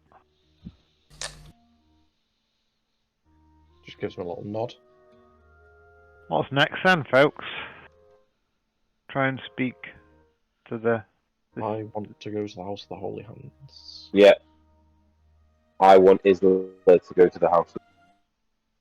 Other than that, is anyone interested in going back down, trying to get back down to that tavern, that underground tavern, and see if we can go and explore? See what happens at the other end of that river. Maybe even see if we can find Ziraj. I mean, could do, yeah. I'd say we need to do some prep before we go down there. The more I learn about this turf war and this gang thing, the more I think Ziraj is one of the good guys. Yeah, well, perhaps we can, for want of a better term, probe Fala for some more information on him. I think. Yeah, I don't know how much more she knows, but maybe. Well, he was living at her house. True, yeah, true about him, yeah. Are you gonna try and find Esville? Was her name Esville? Yeah. She's got a room here, right? Yeah, but I'm not about to go knocking on her door. It's a bit forward, isn't it? I mean, I know I'm a dashing fellow, but she was gonna go and speak to her organisation, as it were, wasn't she? About us and what we might be able to do. See if she could sort of link us in and become another ally. It might be worth exploring while we're getting ourselves deeper into the politics and underbelly of the city. I think she might welcome it. I actually can't remember what she's. Oh yeah, the red sashes. Well remembered.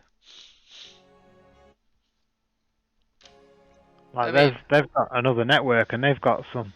That's we've got the other side of this, the top side of this. Before we get drawn in underground with Xanathars and all the rest of it, we had we had this thievery going on in the Red Viper. We figured out that was her, but she was doing that for some purpose. And then this party that's going on top side that might expose Blackwood as well. I feel like she's the link into that side of things, and she might. It's been a while. She might have dug up a bit more. Might be able to help us, or at least she was going to speak to. What did she refer to that? Like he's like the leader of the Sackers. Was it a typically mysterious, like the One or something? The One. Yeah. The One, yeah. She was gonna. Maybe she's spoken to the One, and we can. I think it's a door worth knocking on. Yeah. I have been trying to keep an eye out for her in here, but I can't see her anywhere. When you were looking on the ground floor. Yeah. Can I have another look from up here? See if I can spot her. Yeah, you can roll. Can I help him? Yeah. 15. 25 perception. 25. You. What catches your eye isn't Esville at first. What catches your eye is another familiar face. You see Renier Neverember. You sort of see him at a table. He's over on the other far side from where you are, quite sort of close up to the balcony. And as he sort of sits back and he's sort of laughing, you see the face of Esville Rosnar sat next to him.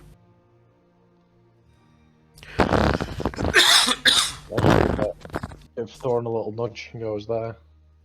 There she is, mate. Excellent. Over there by Rainier. That's what those two are talking about. Anybody else want to come and find out? Ooh, yeah, I do. Let's go. Grab your drink. We got you, man, Howler. Oh, what a top guy. What a top bloke. Bye, Megan. See you later, mate. Who was that guy? Sorry, out of character, Daryl. Rainier How do I- Neverember. He was the one that we rescued, wasn't he? So I don't know him that much. Travis doesn't know him. No. That's cool, yeah. Although, well, you do because I met him. He came to the tavern when he introduced me. You went to the tavern for the first time with him. Yes. That's fine.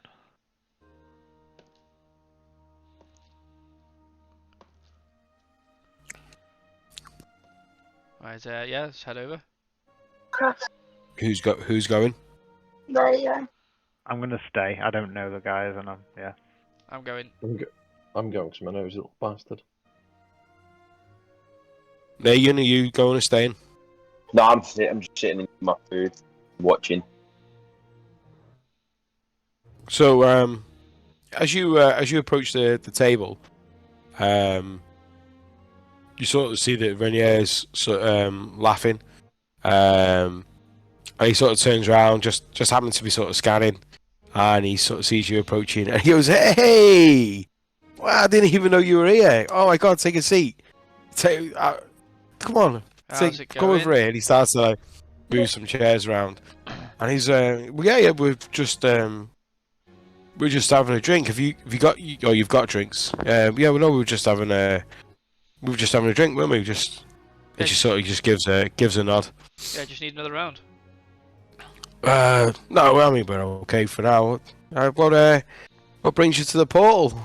And as he sort of sits back and he sort of gets comfy, you sort of see that he puts his hand on hers on the table. What brings everyone to the portal? Oh, you're right there. If it's not for the ale, it's for the business. You're not chancing your arm in the hole, are you? Oh, it's so tempting. It really is. But not today. He as he sort of says that, you sort of see he looks over at Esville and sort of gives a bit of like a probably wasn't the best thing to say sort of look. Yeah. Yeah, I twig. She says she sort of recognises the awkward silence and says so Well, it's good. have you been? It's good to see you both in a jovial mood. Yeah, we were just having a bit of a catch up really. It's been a busy few days. Oh really? What's going on? Well, I've just been helping round at Esville's house. She's having it she's having it all repaired and restored. I mean, how long has it been since someone lived there? And she's like, 22 years. Yeah, so Yeah, it needs a bit of work, but yeah, it's coming along well. Haven't found any secret entrances in there, have you? And she laughs. Just sort of gives you a laugh that, yeah, you make your mind up. Yeah. How come you haven't lived there for so long? I thought I'd already told you this story. My family were ousted when I was very young. We were sent out of the city. There was a vile rumor that we were slavers.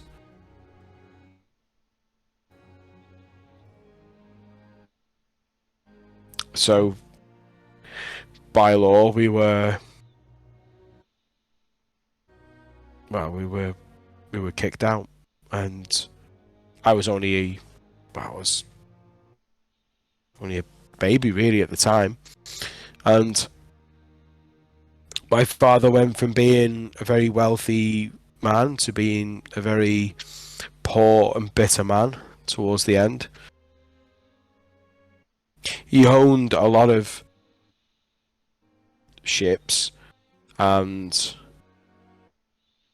he did business all over the Sword Coast. And I managed to find one of those ships, and it still kept the logbooks that were there when we owned them. Those logbooks provided evidence for me to clear my name within the city. That we were only trading, that there were no slaves, and that it was a rumor. It took me a long time to get back into this city, and it's going to take me a long time before I can raise my head after the shame. I don't think a mark on your name is quite easy to get rid of. But the Rosnar name is back. I just wish my brother was here to see it. Still no sign of him. No. And you sort of see that she squeezes Renier's hand at this point. Anyway, enough of that. What brings you over? What's your latest ventures? How's your building coming on? Oh, it's getting there. I've been doing little bits here and there. We've got a new bartender, Frederick. He's helping tidy the place up. But we had a bit of an incident this morning outside. Somebody blew up the front of Cruellen's. I heard about that. I heard about an explosion, and Renier says, yeah, terrible affairs. But let's be honest, this is becoming an everyday occurrence in this city. Yeah. It leaves a bitter taste when innocents get harmed though and killed. Especially on your doorstep. Yeah, thankfully Isla was there to save Fala's life. She runs the crown. Well, a man of your skills, Isla, I'm sure it won't be the last time. Anyway, we were just going to pore over these drawings, and he says, "Do you mind if I show them, dear?" And she says, "No." And he reaches down, he pulls out this sort of like sort of paper scroll, and he spreads it out over the table. And Isla grabs hold of your cup, and he puts it down on one corner. He moves his to there. He takes Esville's and he puts hers on, just sort of spreads it out and just weighs it down. And you can see that before you is this really intricate drawing, this blueprint, and you can sort of see that various sort of levels and stages of the Edsville estate. In really sort of immaculate detail on there. We've just gone over the well, these are the original plans of the estate. Edsville wants to restore it to its former glory, so we were just going to look over these and then take them over and and speak to the builders and give them an idea of what it used to look like. Wow. Very impressive. And Esville says, yes, it's amazing, isn't it, when you know where all these are kept. Yeah, there's a whole room full of them. So is there anything She sort of about gives you a bit of a cheeky laugh. Yeah, is there anything about the map that strikes me as unusual? You can see that there's a lot of rooms, and the doors aren't. In certain areas, the doors aren't really where you would logically find doors, if you like, and stairs. But in saying that, in a lot of places that you've been in, that you've searched, you get various things like, you know, secret entrances and you know, passageways and whatever else. It's very much a Wayne manor, from what you can tell. Yeah. And what does someone have to do to be able to access this room? It's a guild. Luckily, I put, you know, a few coins behind there, and but yeah, I was lucky that they still had this this drawing intact, and you know, it's amazing the fact that they've got most of the city, you know, just there, just at your fingertips to peruse. And again, you can sort of see that she's sort of teasing a little bit with this.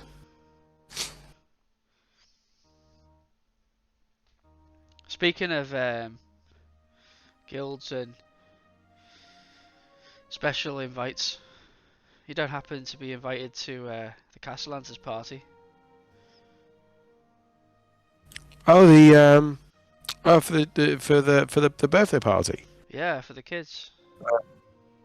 Yeah, we've been invited, haven't we? And Renee says, yeah, we've had invites.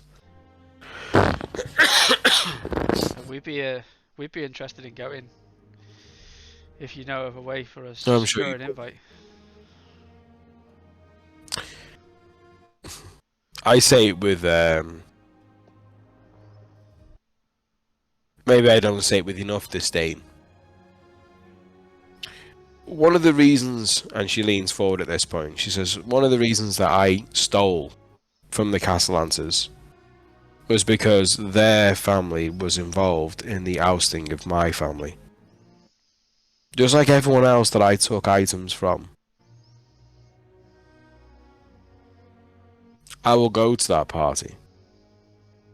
But I will be going not out of want or caring for what they do, but for my family name. And you sort of see that there's an element of, you know, real sort of firm pride in what she says. I get that. We're looking for someone. We're looking for Blackwood. There's clues saying that he may be attending.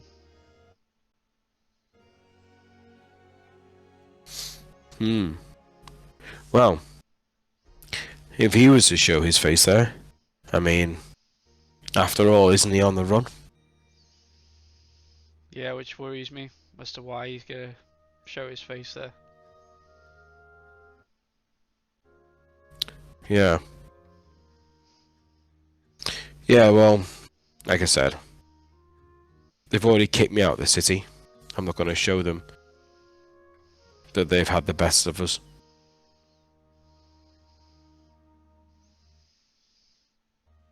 I hope he's not there. They hosted it at Wherever he is. They hosted it at their estate, aren't they? That's yeah, that's right. Yeah. Yeah, I thought so. Well, perhaps we'll find our own way in. Sure, would. Oh, you're after an entrance. Yeah, we want to make sure the Blackwood doesn't slip through our fingers if he shows up. And then you see Renier sort of gets this this sort of sly smile. He says, "You know that the nobility day." He says, "Well, they're always taking their aides along to things like this, aren't they?" And she sort of looks at him and says, "Yes, they are." Well, the thing is we don't have any, do we? And then he looks back at you, Thorin. You sure? Not sure. No. Maybe we can come to some sort of arrangement. I'll always help out friends. As will we.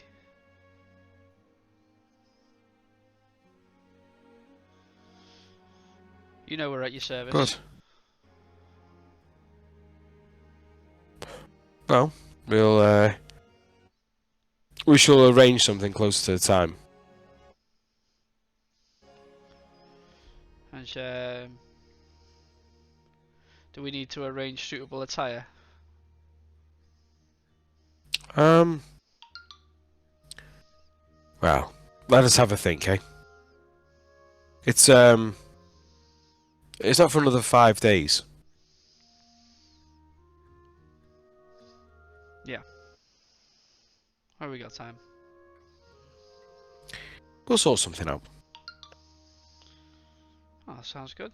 We'll leave you to peruse your plans. Yeah. House looks good. If you need any help, let us know. Equally, Listen, if you want to swing by the estate sometime, then I mean we are staying here, but yeah, always good to see a friendly face. Likewise. You too. You're always welcome at the tavern. I just say Renee. Oh yeah, we must stop by and see. I say, listen, just keep your ear out if you hear anything about this explosion. I think it could have something to do with the Zintar and Xanathars. A couple of them died, and Gnome and some other innocent people got killed. So I'm gonna go and speak with them now. A gnome with red hair.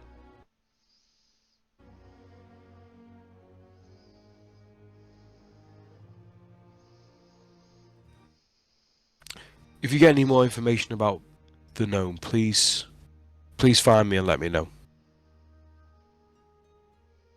We will. Do you know a gnome or? There was a gnome that once worked for my father.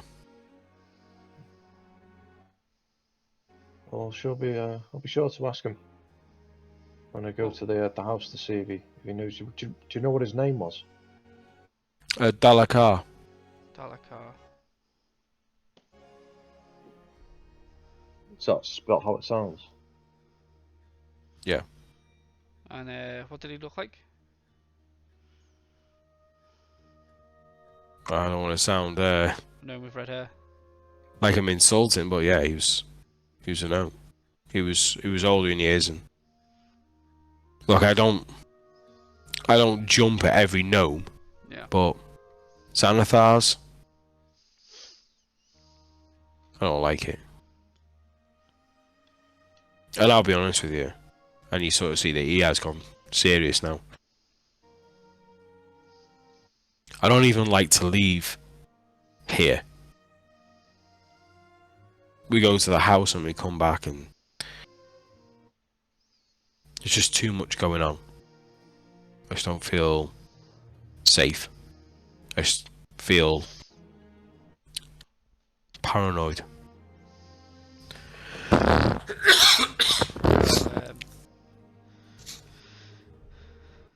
long as you keep Ezreal by your side, I'm sure she'll look after you.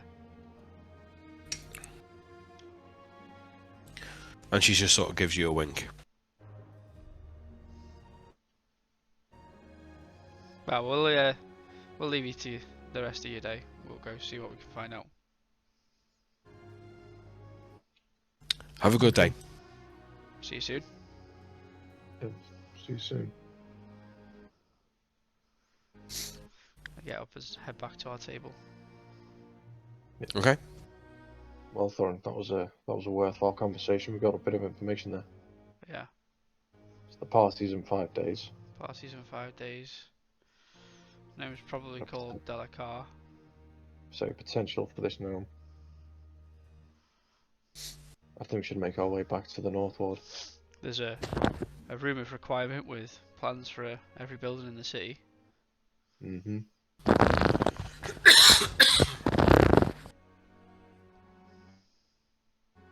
Good to know. Good to know. Okay. Should we get a carriage back? Head that way. Got some things to discuss along the way. Oh, we're gonna grab the other guys first, or Yeah. it's kind of rude to just walk past them. Mm. I know you don't normally understand that kind of thing, but a tease. Come on, let's go. Grab the others. Oh god, I don't let to go, Cup. Whether it's by accident. So here's the top first coordinate ball. Starting the video, we have the most popular coordinate. Then you So you head back to the table. You going straight outside to find a cab. Yeah, finish our. I'd say. Yeah, just watch your mic, please, mate. Yeah, I'd say get a carriage back and just say got some things we need to discuss on the way back, guys. Okay, cool. Yeah, so carriages are all outside anyway, so it's not you're not really waiting around. It's a frequent pickup place. Do we notice any of the carriage drivers or anybody in particular? No, as a bit of a scan.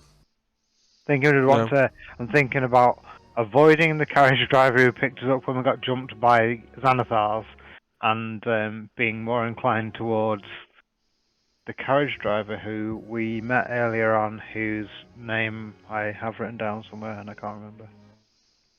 You don't. He's not there at this moment in time. Ruxton. But you don't really Ruxton, yeah. But you don't see anyone that you recognise. Okay. From a carriage perspective, the ones that you see they're sort of all round sort of carriages with a roof rack on the top for heavy luggage, doors either side, seats facing each other. The driver of the carriage is generally perched outside on quite high up on the top. So in terms of actual privacy and things like that, with these carriages that you can sort of see, they are quite private.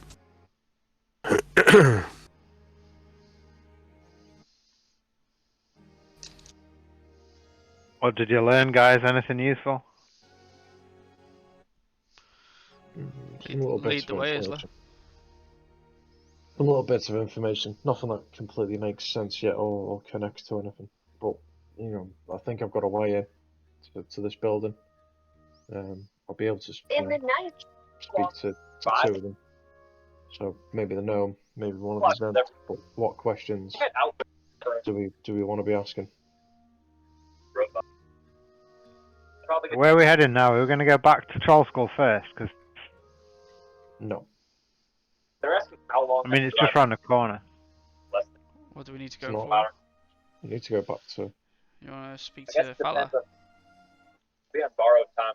Got there. I feel like. I mean, The guy with you can drop me guy- off and go back to the tavern. I would just die with I feel like I might be able to help, but blink. I want to talk in private first.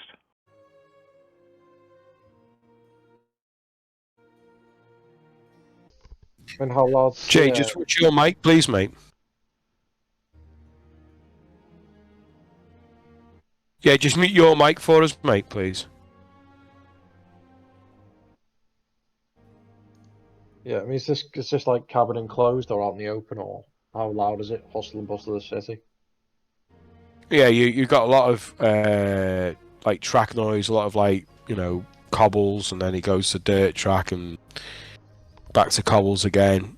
You're in a closed carriage. The driver's out on top. Okay.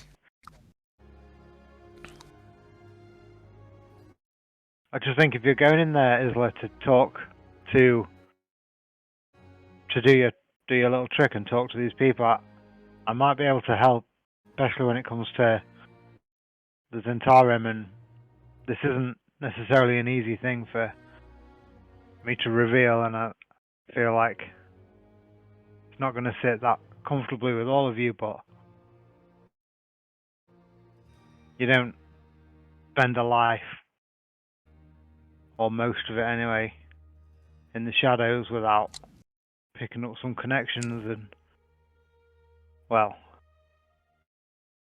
I just pull back my sleeve and reveal the Zentarim tattoo on my forearm and kind of say, if this guy feels like he's talking to a friend, we might get more out of him.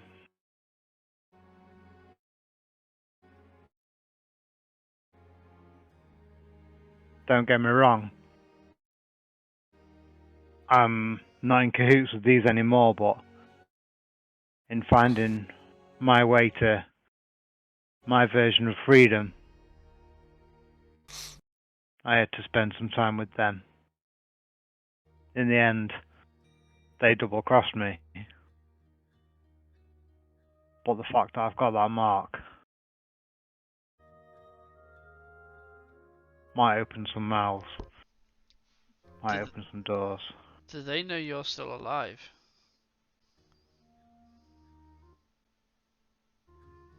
The Zentarim exist in multiple cities and places, throughout the world. Yeah. Yeah, they know I'm alive. It's not like I'm a wanted man. How did you get out? I had a name, family name. Honor amongst these is fickle.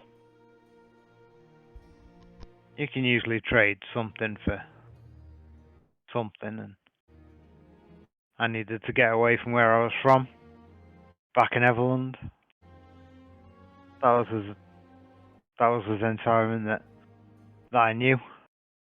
I'm not so much of I'm not a known face or name around here.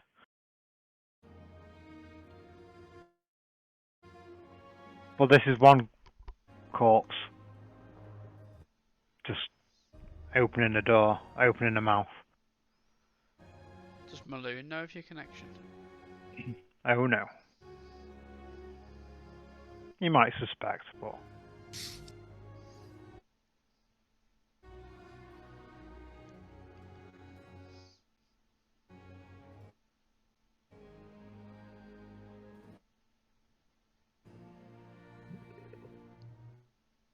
if I can get in there as well, might help. I mean, it's not going to do any harm. No, but I do think that this is time sensitive. We haven't got much time to come up with a plan to get in there.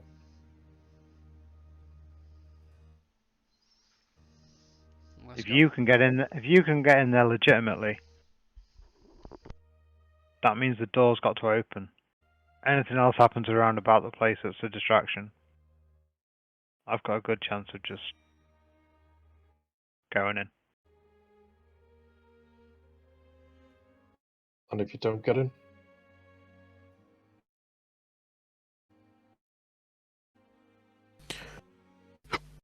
Then we're back where we were with you speaking to them.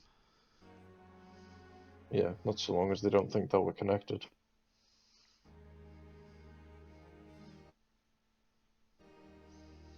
Well, you can just try and go in together, and then if they say, oh, only one of you is allowed in.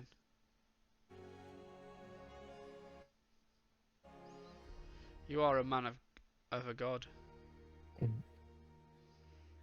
We don't look like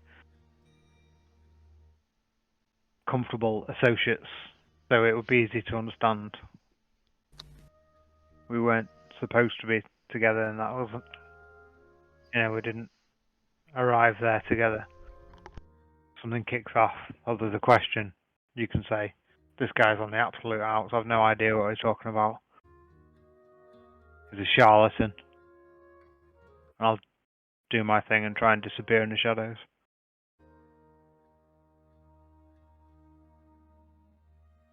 The other thing is, we've all been in there before. The last time we just talked our way in. Wasn't too much of an issue. No, it was fine. So, we can just approach again and say, we're still, We could even link the bomb in with the assassin. Last time they let us in because we were investigating the assassin. Maybe we think he's changed his method of operation and he's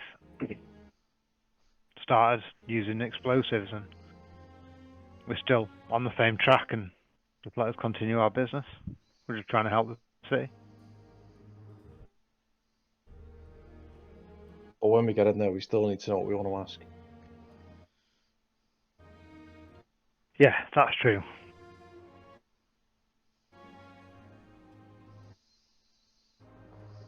And I won't lie to you, Tavis. After everything I've seen the Zentarum do, you're right.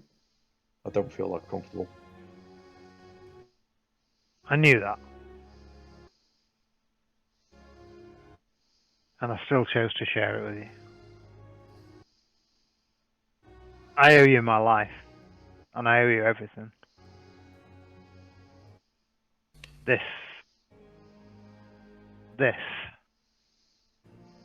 doesn't define me. No, but if you've hidden that so far, what else are you hiding?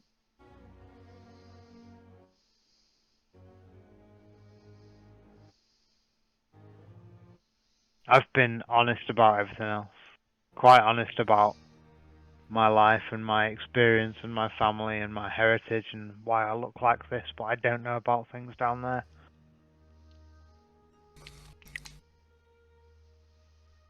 I think he's Do I believe everything that he said previously?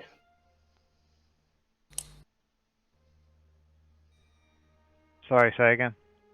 Do I believe everything that he said previously?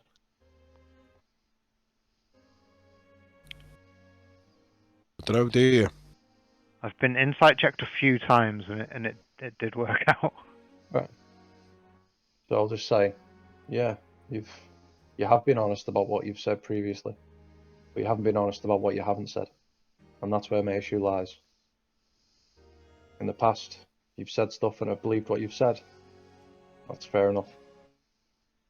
But now you come out with this, something that's hidden. And I believe that. But I still don't know what's hidden. What you're hiding. If you're hiding anything else. There's been a reason to hide this. The city appears like it's being torn apart by these two groups, and I've had dealings with one of them, albeit not right here in Waterdeep. Yeah, so I didn't feel it helpful to share it until it was about to become useful. Now I feel it can become useful because I don't feel like it's part of me. I don't feel like I'm sharing something that's part of me. It's just an angle that we could work. It's part of my history. It's part of what brought me here. I don't think it's something that. Don't know. You see me, I'm covered up. I keep this covered up. I don't need to display it. I don't want to display it. It's not part of me. It doesn't define me. It's something that I'm stuck with. But if I can turn it to an advantage, if we can turn it to an advantage, then we can try that out. And try we will.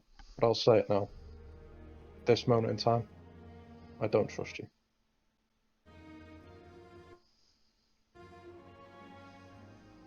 Well, I appreciate your honesty, but I'm sure we've all got secrets. Yeah, I'm sure we've all got things be we've real. not said. We've all got stuff that we haven't told each other. So what organisations are you connected to that have committed crimes and are known to be associates of doing bad deeds? How do you know I haven't committed crimes myself? I don't. The only thing we can do is go from what we've experienced together.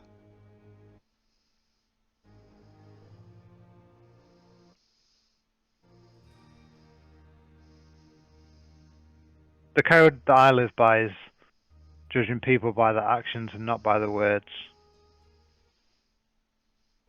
I've tried to do the right thing as much as possible, and I think I've mainly evidenced that to you guys since we've met.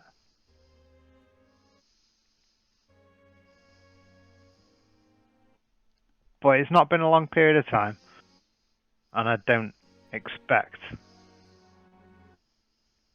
your trust. You've done enough by me that you've got mine. Particularly you, Isla.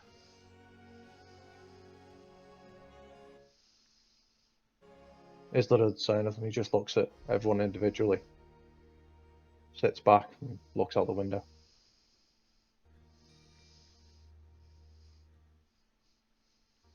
It's certainly going to be a test.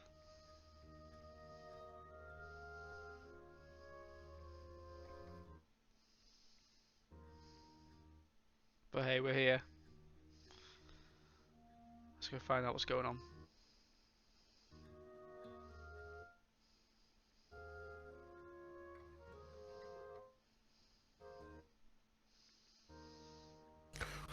Is there anything else you're discussing while you're on your way?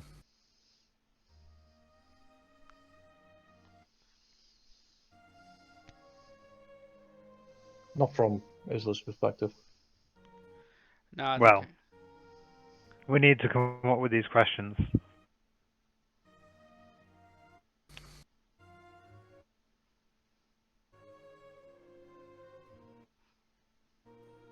If I can help by being the mouthpiece,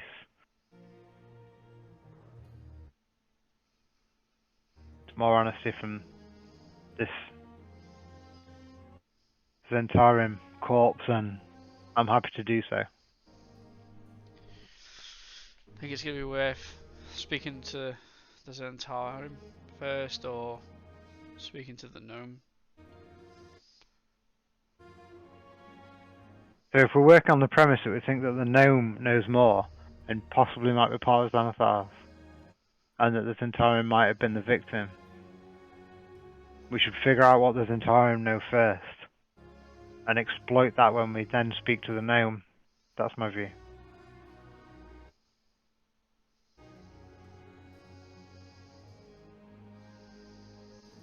What do you think, Isla?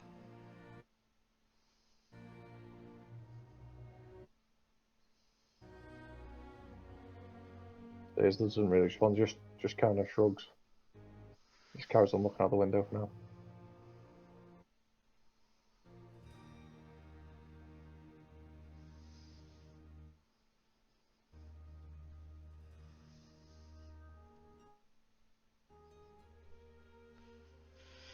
Well, at least we've got a party to look forward to. 5 days isn't long to wait.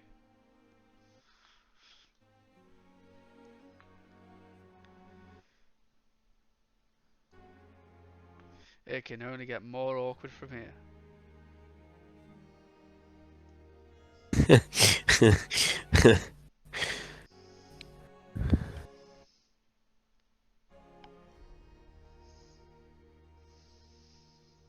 Okay, so what are we doing?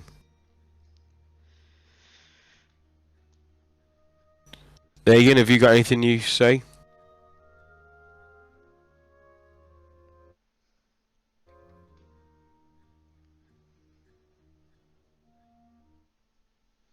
Whether he's there or not. It's just been whirling for a while, hasn't it? It's been whirling for ages, yeah. You there, Jay? Nope. Alright, I'm just gonna go for a burst while he reconnects. Not a problem. You think it's rubbish? And he's back. I'm a drink. Sorry, man. Rubbish. Nah, that's alright. No worries. I'll just go for a piss. So what are we doing? Are we going to go in? We've got to get into this place. Yeah, did you hear that last discussion? But the awkward. Yeah.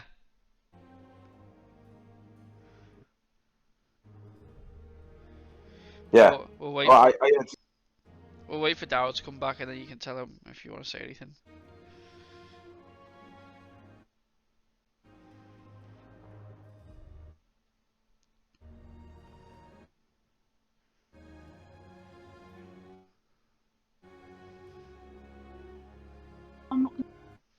No, I'm not. Yeah, I'm not.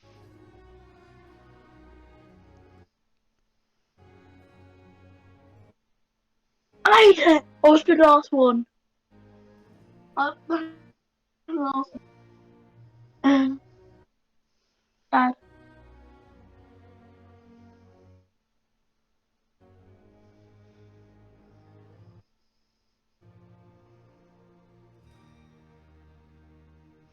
Questions. What questions are we going to ask? When did you join the Zentarim? When did you leave? What did you do while you were part of them? Who did you kill? Dad. Rogue's gonna rogue, baby. Dad. Did you hear all that, Jay? I heard most of the conversation. Would Negan have chipped in at any point, finding out that Tavis was once Zentarim? Negan doesn't pay attention to that kind of stuff, that chatter. Chatter. Having a chatter like that, Negan doesn't. That pish. I want to get in dead people. That's what I want. That's what Negan wants. Okay, so what's happening now? We're trundling along, waiting to get to where we're going. Let's go all together. If we've all been in before and it was fine, let's just go on the premise that we do that. If not, apparently Isla's got a card he can pull. Jeez. If I can sneak in whilst he's doing that and you two are maybe protesting, that's an option that might give us another advantage. If not, it's Isla. Sounds like a plan. We know we can trust him.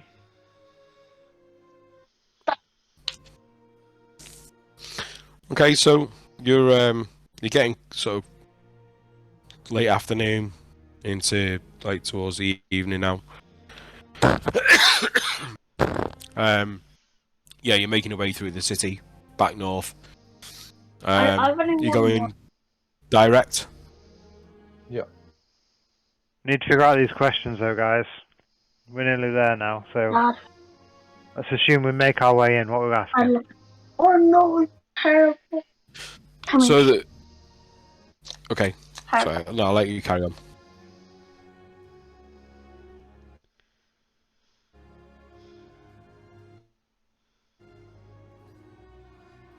We're thinking about this explosion in particular, and this particular thing that's gone off at Corellin's Crown.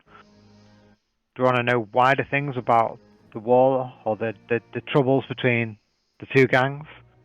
Do we want to ask questions about the stuff we've seen beneath the city? I mean, first thing for me would be, where was the gnome going? Where was what going? Sorry, I missed that. Where was the gnome going? No, I'm not gonna make it. I'm not gonna make it. I'm not gonna make it. Where was his planned destination? He was seen heading in our direction, but was he just Yeah, no. going past, or was he heading Yeah, towards no. to see us? Is that too narrow? He doesn't have to be truthful. He can just say his answer to that could just be I was heading south. Yeah. We need to be careful about what we ask so that we extract the right information.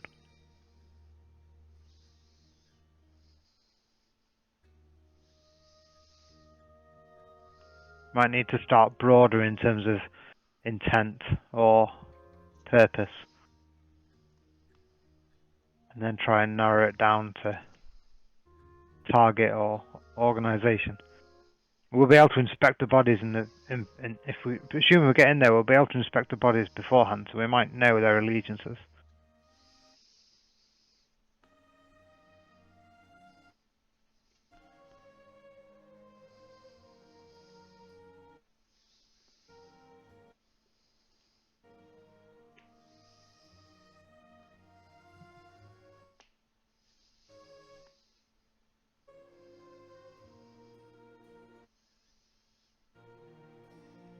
I think maybe speaking to the Zentarum first would be better, so they can lead our questions for the gnome.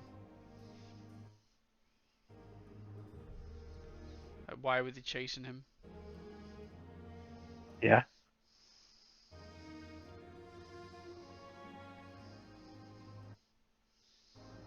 I'd turn to Thorin and just say, I don't know, the standard set of questions for both's got to be who they are, who they work for, why were they chasing, why were they being chased, and what do they want? Do we need to ask who they work for if we already figure out their allegiance through their insignia? Is that a wasted question? How many questions do we get? 5. 5.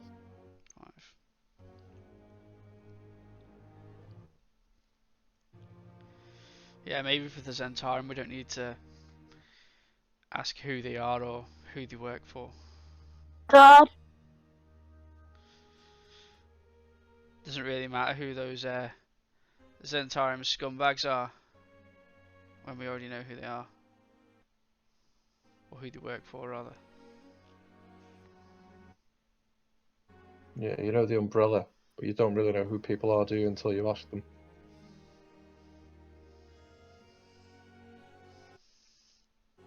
And it's like glares at Tavis when he says that. Word.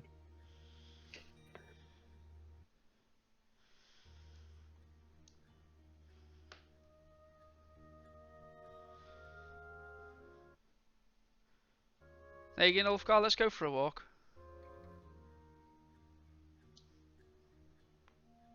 We'll come back to this in a minute. Are we going? Anywhere. Do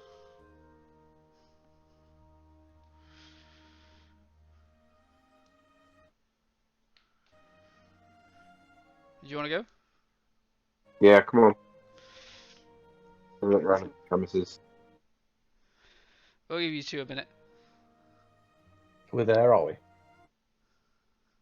Yeah.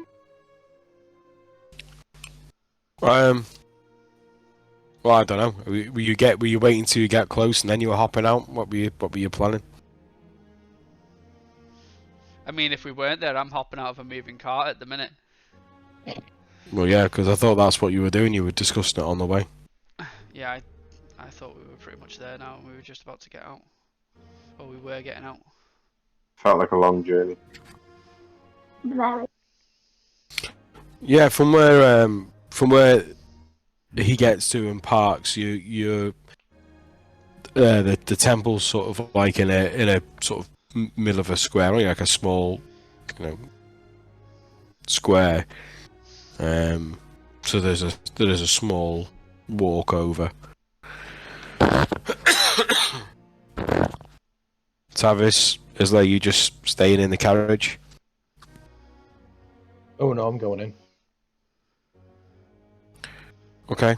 I'm not hanging around. Are you taking the lead and heading that way? You're Just roll a perception. 23. As you start to cross the square, you see that there is a horse-drawn wagon.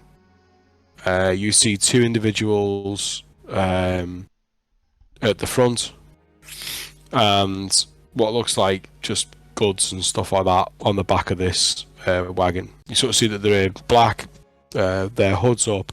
But what really catches your eye is just that as the driver sort of G's up the horse a little bit, just sort of gives you a bit of a look, and you sort of see that this face is I'd say late 40s, early 50s, heavily pock-marked face from like severe acne, and he just sort of G's the horse, and then that sort of carriage just goes on heading in a southerly direction. When you start to move away and approach, and you see the temple, you see that there's another sort of horse and cart there, empty wagon, very similar to what you've seen earlier on this morning. But you looks kind of like a bit of a sack on the floor, like something sort of crumpled. As you start to get up close, you start to see that maybe this is not a sack, maybe this is just outside the doorway what looks like a body. Okay. Run over to it. Yeah, as you run over, you see a man in robes. You see that he has a bald head. He's sort of lying with his head on his arm. He's sort of like spread out. You sort of see there's a bit of a graze and blood to the temple, where looks like he's not moving. And you recognise this as being the priest Sikaris, who you met when you last visited the House of the Holy Hands. Okay. The door to the temple is ajar. Do I see this as well? As the first one to see it taking the lead. Okay. As you start to walk up, everyone starts to see it as they're walking up behind him. So as I start flipping over his body to see if there's a pulse, I snap around to Tavis and say, if you want to make yourself fucking useful, follow those people now. Find out where they're going. Thorin, pop in there and see if the bodies are still in there. Negan, take a look around, see if anyone's still loitering. Ulfgar, finish your drink. Ulfgar's like, the other thing, the wagon that left off. Yeah. With the pockmarked guy. Yeah. Okay. I touched on 1%. Is he still alive? yeah, you check him. He looks like he's just sort of been knocked out. Yeah, he's unconscious on the floor. You head in. You see the temple. You've been here before. You can feel that the cold draft coming up from the crypt down below, down from those stairs. But there doesn't seem to be anyone else about. Thorin, are the bodies in there? Can I go to where the bodies were last time? Yeah, so they're down the stairs in the crypt down below. Yeah, rushing down those steps and getting into the bottom. It's empty. There. Run back up, saying there's nobody here. I'm already running, double dashing after the wagon. Okay. The wagon starts to take a left-hand turn, but it is starting to just pick up a little bit of pace. I want to jump onto the back of it if I can. Just make a Constitution. Just make a Constitution save for us.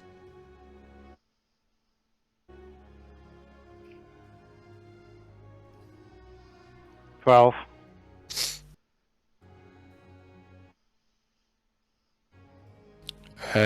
12. For the time being, you're managing just to sort of keep pace with it as it's trundling along. Obviously, I had that little bit of a head start on you. Right, what's everyone else doing? When I come back up, do I see which way Tavis has gone? See which way he's turned? No. No, he'd have already turned. Yeah. Do I see any horses around? There's another horse and wagon, just similar to what you actually seen this morning. That's alongside the temple. Anybody see where he went? Would I have seen if he turned, like which road he turned down? While you were checking the body, Or no. Negan have seen. Negan, roll a perception. I've got a burglar's pack from my burglar's pack. Chuck behind me. A handful of the ball bearings that I've got in there. Hansel and Gretel, this shit. I'm going to be drifting around corners in a minute. 16. Yes, Negan, you watch as Tavis is legging it after this carriage, and you see that he heading south, and then he bears a left. From where you are, what you've got, if you look, the temple door faces south. Where you've got this square, you've got a building directly in front of you. Then you've got a road to your left and a road to your right. You came up the road that's on your right. That's the road that the wagon's gone down. And then it's bare left.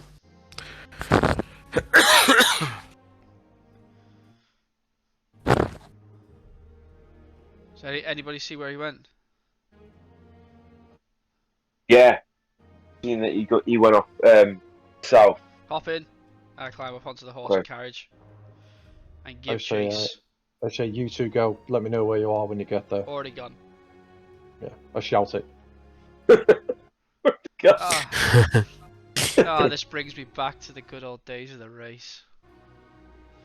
It was what, like 3 days ago? Yeah, so you're now Gene up the horse. Now, who's driving the wagon? Chief got to be chief wagon driver, on it. Yeah, I'll do it again if you want. Yeah, he knows his way around it. I can't remember what check it was. So give me an animal handling check with advantage, because you are a chariot racer after all. With advantage? Is that what it was? Do you know what's annoying about this? The fact that we did that whole race and we're doing this whole thing again. For some reason, I can't remember what it was in my like role in the character. I have proficiency in land vehicles. What? I got a 10. With advantage? Yeah. Oh my god. I rolled a 9 and a natural 1. So this horse isn't keen on going quick. You try not to, push your luck too much, but he's,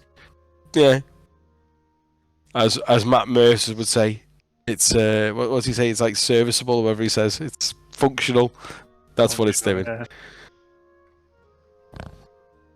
Yeah, as you start to head, Negan, you see that the turning's coming up where they turn left. They're in this left now. Make the turn. Turn. Do we see them heading down the road still? No.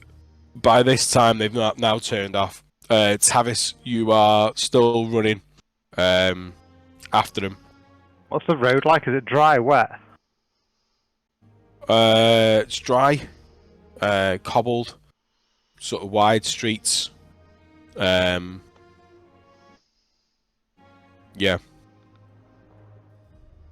And I'm just about keeping up for now. Yeah, no, you're sort of you are gaining. Crap. What's that called? Yeah, you are gaining, but you are running right behind the carriage. It's still quite light, so. Okay, I'm going to.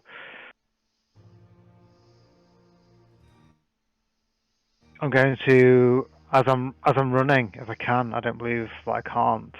I'm going to cast Silent Image 60 foot in front of the carriage. I'm going to make it look like the building to the left. For some reason, there was just a collapse and a load of bricks have just fallen into the middle of the road, and there's a complete roadblock there. So you're casting Silent Image. Yeah.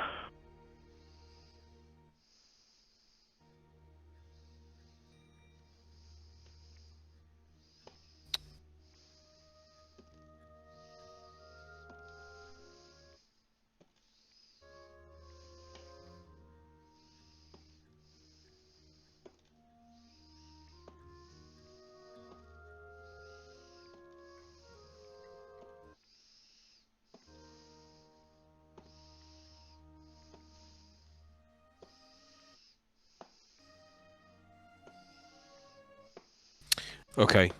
What is your spell DC? 12.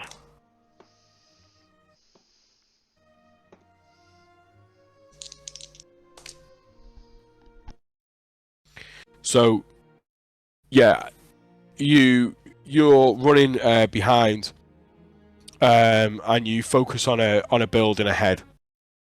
You watch as this in a really sort of Doctor Strange way that these bricks just start to come out and start to tumble, cascade down, and then almost like a brick avalanche just starts to spill out and go across the floor. Driver ahead, he sort of looks round and he says, you sort of hear him sort of saying to the one next to him, "Keep your eyes out," and he gives it a whip on the horse. So that was an insight with the sound, with no sound. So with the no sound of these bricks that are falling, these silent bricks, he's managed to sort of see through the illusion. Steering round towards the other side of the street, it slows him down a little bit. But the one next to him now, he starts to look round over his shoulder. What do you want to do? They all would like to try and board their carriage and jump on. So, okay. Okay, so just make an acrobatics check. Don't fuck me, Gil.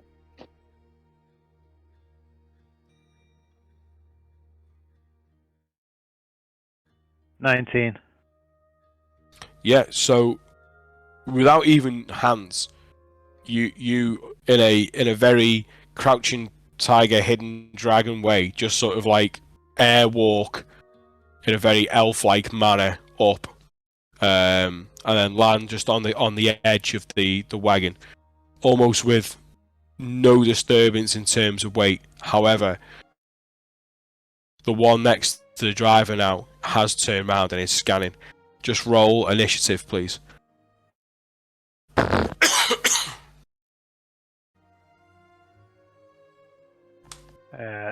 26. What's your initiative like? +9? Plus 8. I rolled good.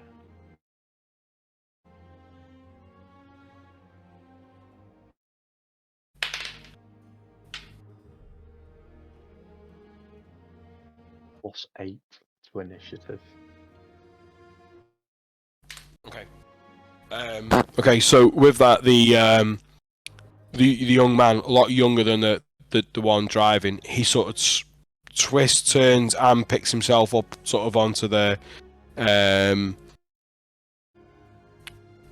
up onto the seat. You see from the seat, then he just pulls out this crossbow and he just like heaves it round towards you now that's just bracing on the back of that on the back of the wagon. So with that, you're top of the round. I'm not really trying to. I want to just know what these guys are doing and what they've done and what they're doing, why they're doing it. I'm not necessarily trying to kill them or hurt them or attack them.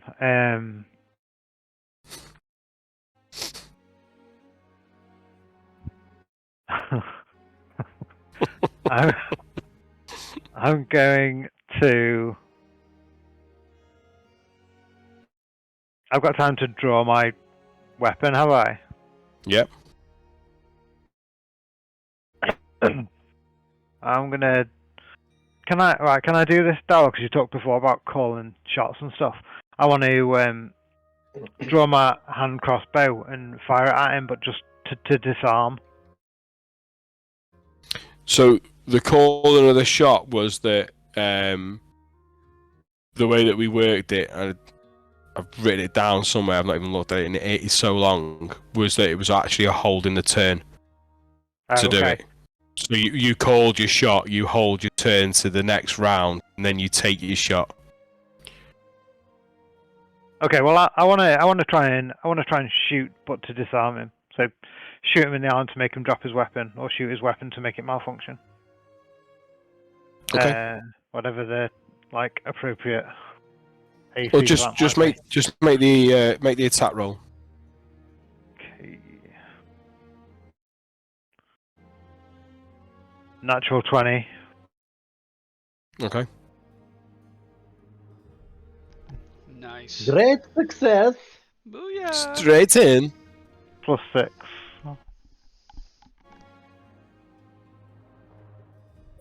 Killing him.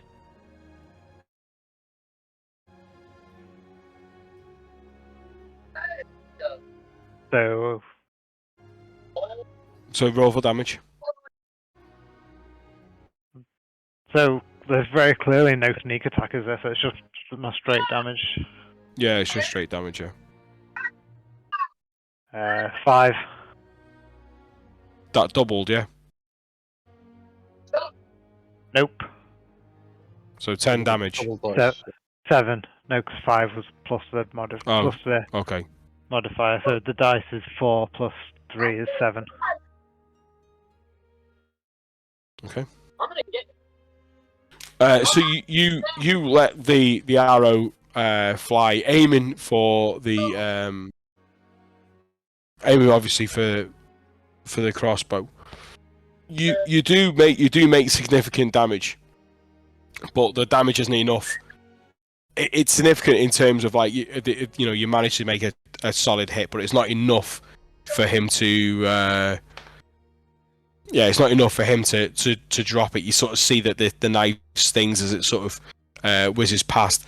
That's now on the floor past him, and then going back underneath the wagon as the wagon continues to go on down the road. As you let loose with that, the veteran's going to go ahead and try and steer. This time he's going to do like a really sort of take a tight turn. Again, he's heading left. So Have I got a bonus action in that round? Do whatever bonus, yeah. It depends on what your bonus is, yeah. I want to drop some more ball bearings to try and get the guys so they're still on my trail, so I can still let them know where I'm going.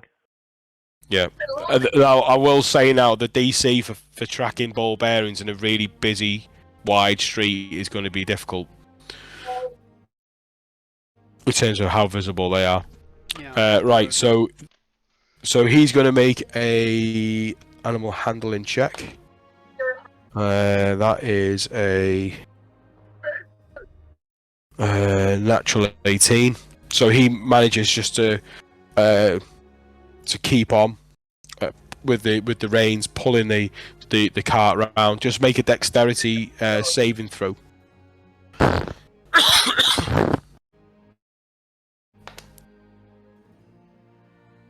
24. 24. You don't even put a hand down. You just sort of brace yourself with a wide stance, and just sort of teen wolfing this thing around the corner as it's speeding or trying to speed off. With that, the thug holding on to the carriage, brace himself. Then he's just going to go and take a shot with the crossbow, which is a 13 to hit. Misses. So as he just lets go with the crossbow, you just sort of see it and dodge it. Just rattles on past down the street. Okay, back to the top of the round. What do you want to do? Is there anywhere within the back of this place? Is there any way I can hide or get out of sight or out of his way? What you've got is what is in front of you, just like a series of lumps under what look like tarp. It looks to the anyone else that was looking, it would look very much like like just general goods. In fact, before we go back to the top of the round, going down the side street, so Thurin and Negan. Yep. Just make some perception rolls. Good luck, buggers. 15. Yeah, 15. Negan, perception.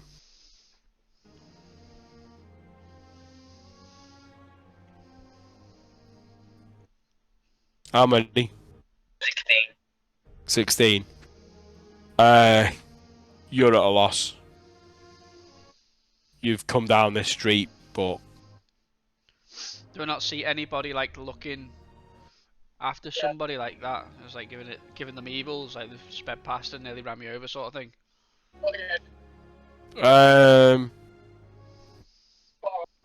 You see a lot of people. Yeah. Do I see anyone looking disgruntled and looking down any of the side streets? Because I can't see it in front of me. I'm looking for evidence of where they might have gone. I mean, you could stop and ask. You know what you. I don't know what you want to.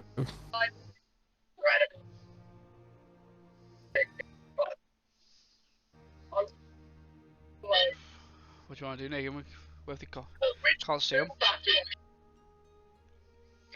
But I think we just follow straight forward. Hopefully, with come across them, turn down one of these alleys, dead end or anything. But Yeah, stop the cart a second. Ask someone just from the seat. I just quickly describe the wagon. Yeah. Just make a persuasion check. Natural 20. Yeah. He since right. He says, yeah. They've just gone down there. You see that street on the left down there? Yeah. And he's sort of like pointing now from this junction, like to the next junction that you sort of see further down. He went that way. Right. Give chase that way. Just make an animal handling check. smart move, Thurin. That was a 14. Sorry, I was talking to Steph. Yeah, you're not.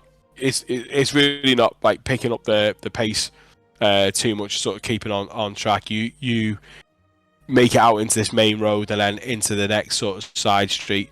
Isla, what are you doing? I'm looking after the priest. Okay. Seeing how he is, getting him back conscious, asking how he is. Yeah, he comes round and he sort of What happened, What does he remember? just rubs his head. He's like, there's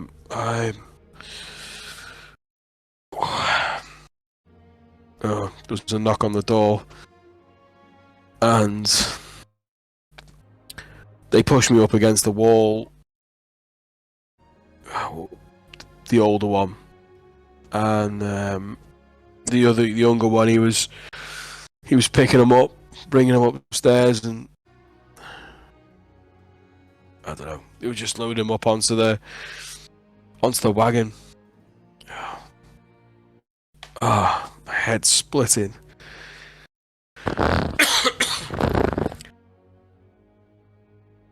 They've taken the bodies. Yeah. Are you okay? Is there anything that I can do to help?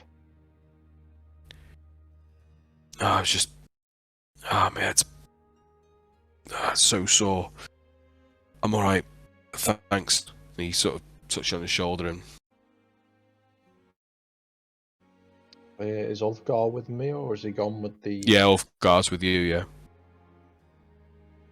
Just kind of look at Ulfgar and go, I think we kind of fucked for catching them up, aren't we?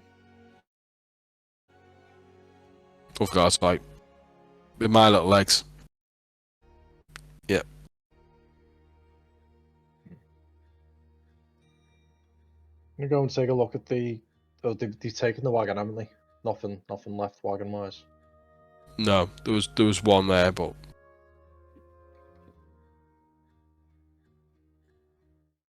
I'll just kind of... So we'll start walking in the direction that we thought that they went.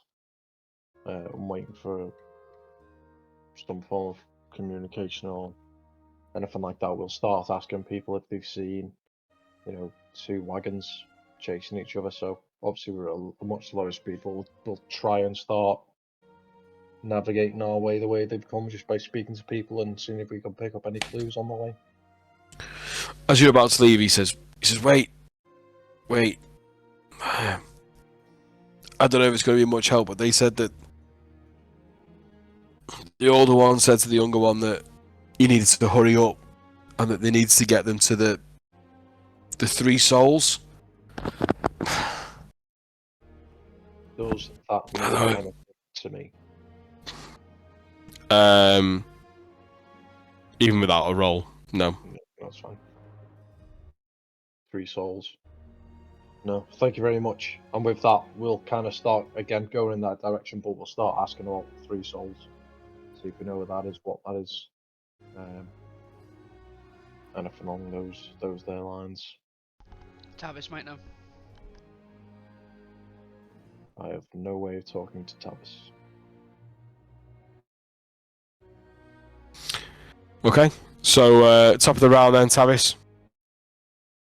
What does the guy that was firing out? What does he look like? He is he's young. He's of a slim build. Probably like late teens, not even 20 yet. He's got quite a worried look on his face, to be honest. Just to go back to when I did that shot and did some damage, was that just to his weapon or was that to him? I can't remember how we played that out. Yeah, that was to him. So the way that I looked at it was that the damage was, even though it was a critical hit, the damage itself was really low. Okay. So it was damage to him as a person, yeah. How far? And he's got a crossbow. Mhm. And how far away from me is he? He would be, I'd say, about 12 foot away. So if I can, what I want to do, run right up to him, look at him in a really menacing manner, and draw my dagger, but turn to the driver of the coach and say, "My friend, stop this coach right now," and cast Charm Person.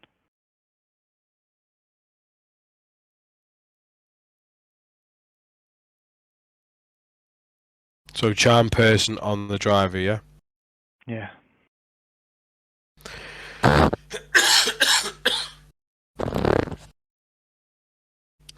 What's the DC? 14, did you say?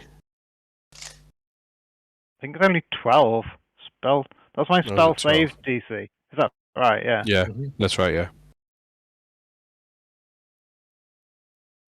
Which is. What is it, 12? How do you work out your spell save DC?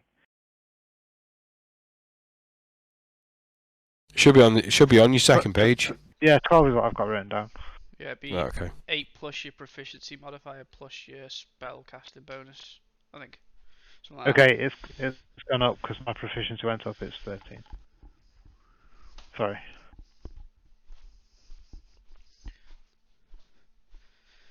Be your spell casting modifier, not your spell casting bonus. Yeah.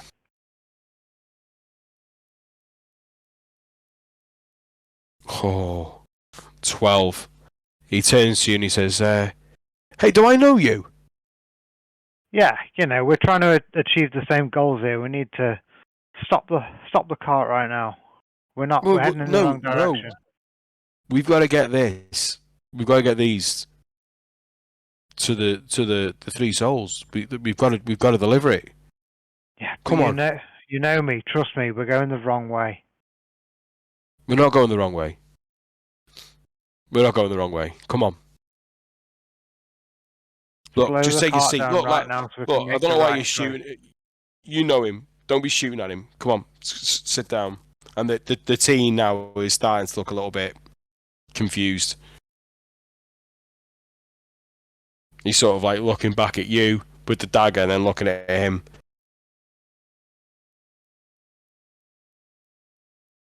So he knows me, but he's not having. He's not having that I'm asking him to. Doesn't he need to? He's not having that I'm asking him to slow it down. I'm trying to persuade him. No, I made it safe, didn't Yeah. No.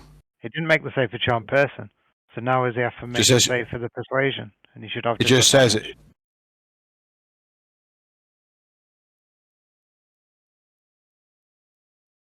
So it says on here. It says the charmed creature regards you as a friendly acquaintance. You attempt to charm a humanoid that you can see within range. It must make a wisdom saving throw, and does so with advantage if you and your companions are fighting it. If it fails a saving throw, it is charmed by you until the spell ends, or until you and your companions do anything harmful to it. The charmed creature regards you as a friendly acquaintance. When the spell ends, the creature knows it was charmed by you. Yeah, you're thinking of the spell command. No, I'm thinking of the effect of charmed. If somebody is charmed and I try and convince them to do something, they have disadvantage against the check that I try and make them do.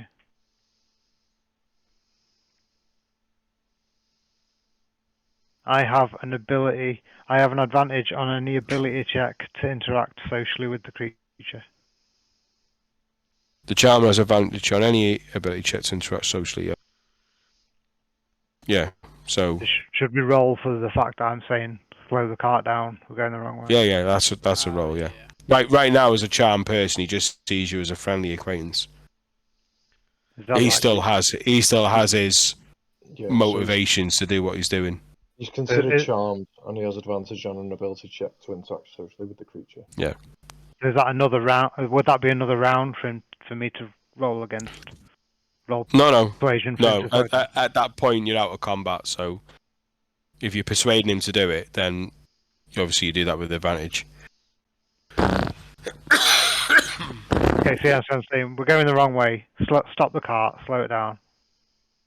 Stop the cart. We got this wrong. So you want me to roll? Yeah, persuasion with advantage.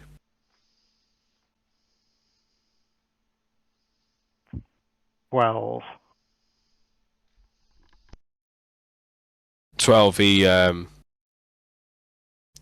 starts to let go of the reins a little bit, and the horse starts to sort of just come to a trot and then slowly to a halt.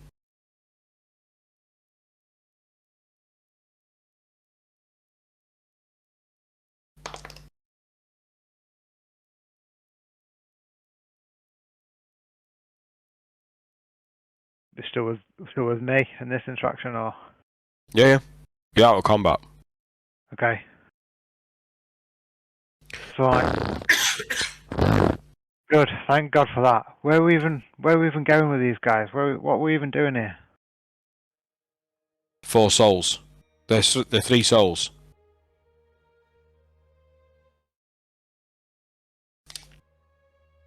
We need to get these bodies. These bodies belong in the temple. No. These are us.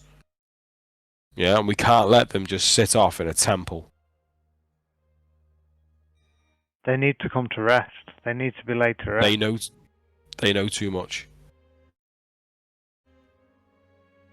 Which they do you mean? The City Watch? No, I'm on about them.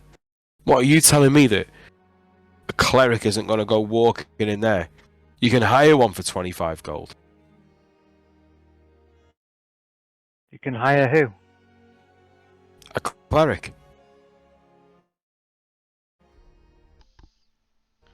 I'm still trying to figure out where he is.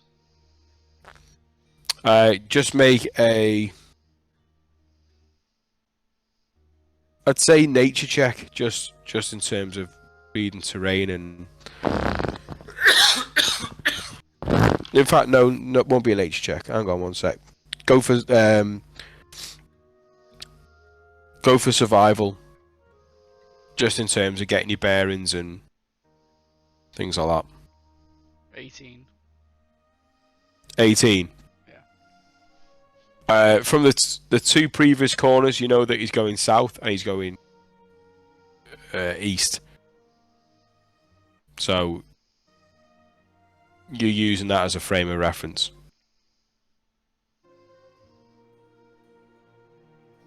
Okay, so I keep heading in the direction I think he's gone. Okay. It's not long before you manage to catch sight, and you see that this wagon has come to a halt. You see the back of Tavis standing up on the back of the wagon. Ready up, Negan? Huh? Ready up, Negan. Looks like Tavis has got him to stop. Okay. What the? Yeah, so you come to a halt behind him, but bearing in mind, he's only charmed by you at this point, Tavis. I don't even know that. No, you don't know that now. Pull my axes.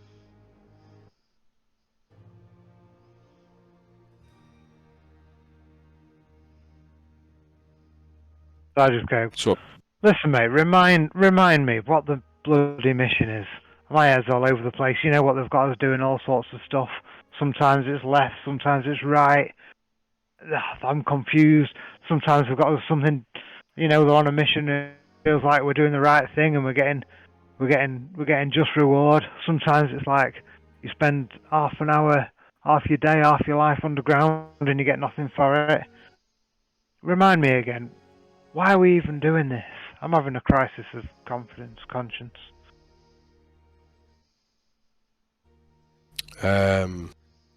So he says to you,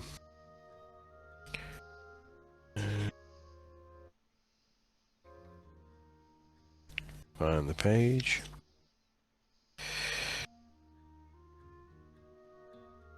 He says, we're under orders. Floxing. He's given us our orders. Retrieve the bodies, and we get them back to 3 souls.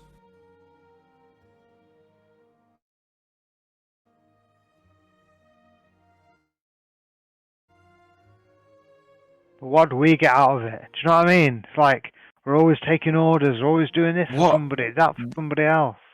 What are you going on about? This is what we've been tasked to do. No, but do you never think there's something bigger out there? Well, either sit down, or let's just get a move on. Look, I don't want to be late. I want it.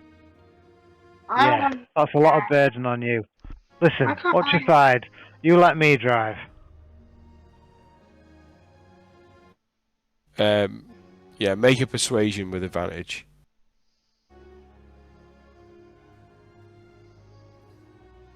18. 18. He sort of gets out of the seat and he kicks the lad. He says, "Get in the back," and the lad, like, sort of looking back into really unsure of this exchange, just climbs onto the back. Throwing Negan, you can see this happening, and you see that Tavis sort of steps down into the seat. Yeah. Says Negan, move. Hang on a minute. Let's just quietly follow and see what's going on here. Wait, Dad. So okay, so if I can, my next action, what I want to do is take my scimitar, cut the horses free, and smack each one on the backside so they run off. Leave the car where it is. I mean, that's a lot, isn't it?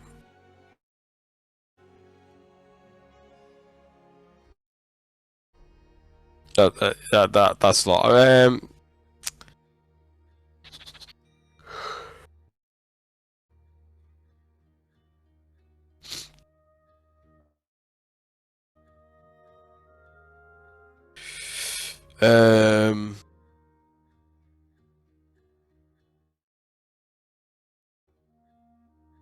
So how are you doing it? You're just gonna take a swipe. Okay, can I revise that then? Yeah. I'll act like I don't know what I'm doing, trying to drive this wagon. But what I'm really doing is taking a dagger and slitting the ropes, trying to cut the ropes, however long that might take. I look like I'm adjusting, I'm trying to do it stealthily and release the beasts.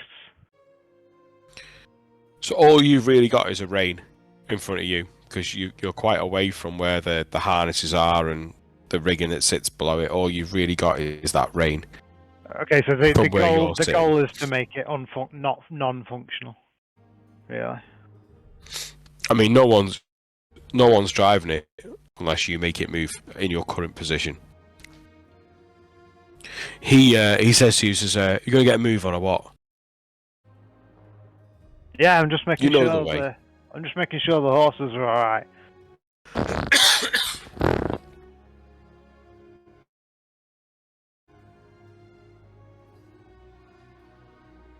I continue doing that and try and break the steering mechanism so that these reins won't work to move these horses.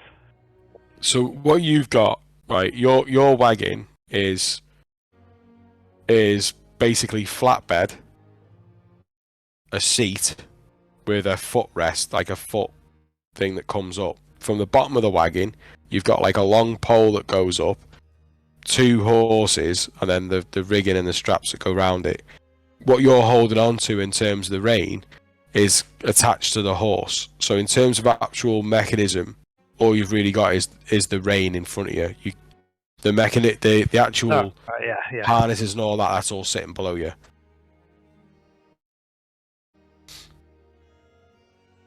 Right, I just chuck the reins forward and turn around to him and say, "No, I don't think this is the right thing to do." And behind him, can I see anybody? Can I see my? I would say, yeah, you'd be able to see Negan and Thorin. And I shout to them, "Let them have it." And then if I have another action, I'll attack him. Okay. I rolled a 20. I rolled a 20. So I'm kind of hoping they get a surprise. Which enemies can I see? You can see them both. I can see them both. They're kind of in a line, really. What is? Are we attacking them now, or? Well, you tell me. Well, no, I'm just asking as it. That's what I said to you. Was like, let him have it. Yeah, but you're not attacking. You've not got an attack now, no. I don't think so. No, okay, alright, that's fine then. Yeah. Is that what you're doing? Fine. Roll for initiative. All of us. No, Well, keep it as I'll it is go for next now. time. Yeah. How far away are they? I'd say they're about 30 feet. 11.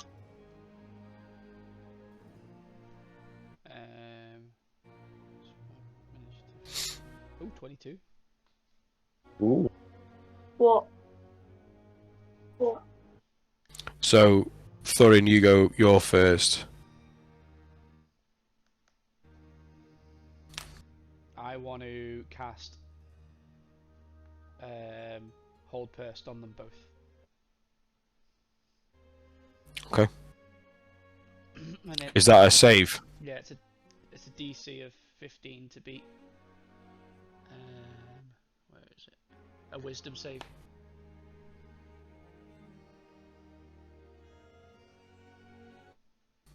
DC of what? 15. 15. Okay. As you cast that, you see that the man next to Tavis with the pot mark, he just clenches.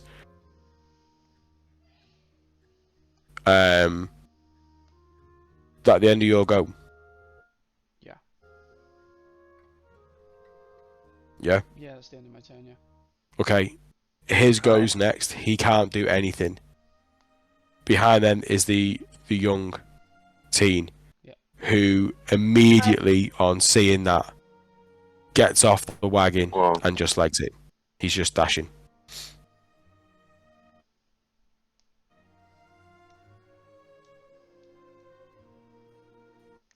Okay, Negan. How far would the guy that started to leg it got away from? How? He would be 60 feet.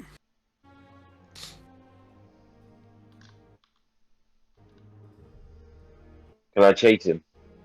Yeah. Are you dashing as well? Yeah. Okay. So you're now in a foot race. Yeah. He's just going to keep dashing.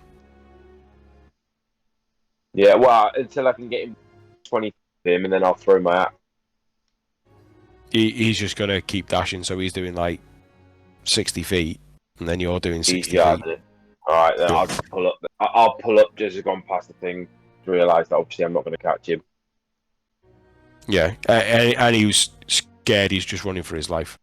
Yeah, and then I sort of look at Tavis and say, "What's going on?"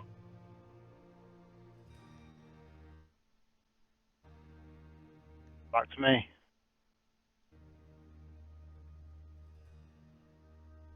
If I can speak, these are the bodies we've got to investigate. How far would the running kid have got from me?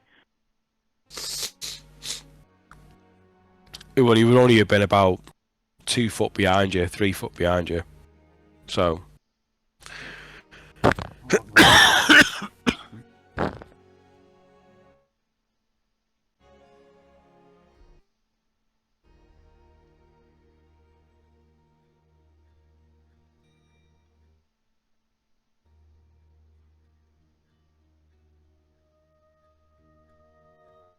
Oh no.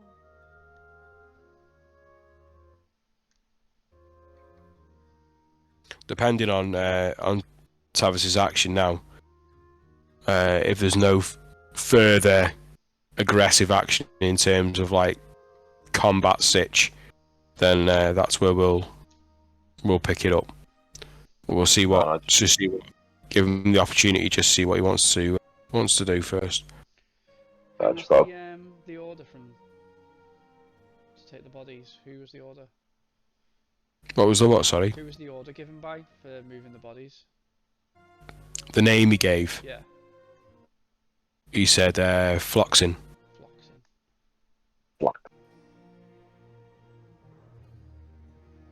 Flotsam and Jetsam.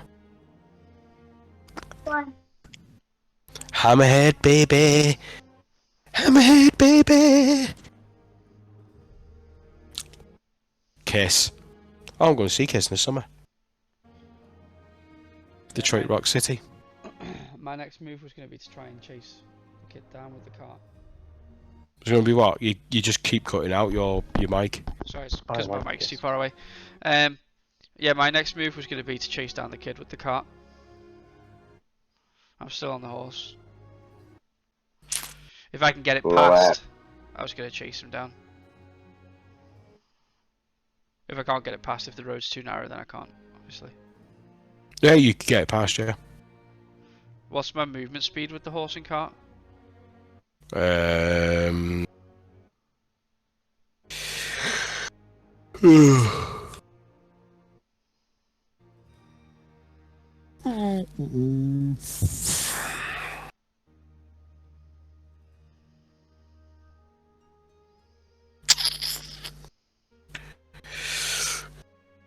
You'll have to give me a minute on that one.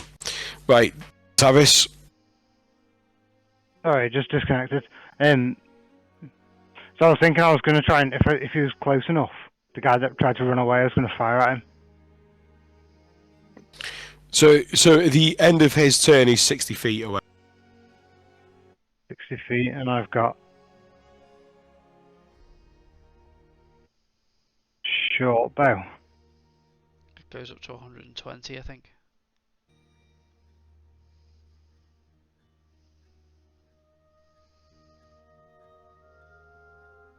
Yeah, it's 80 is its first range, and yeah, 80 feet.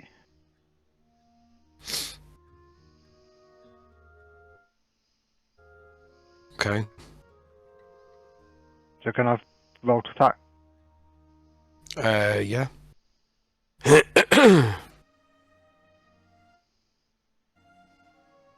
10.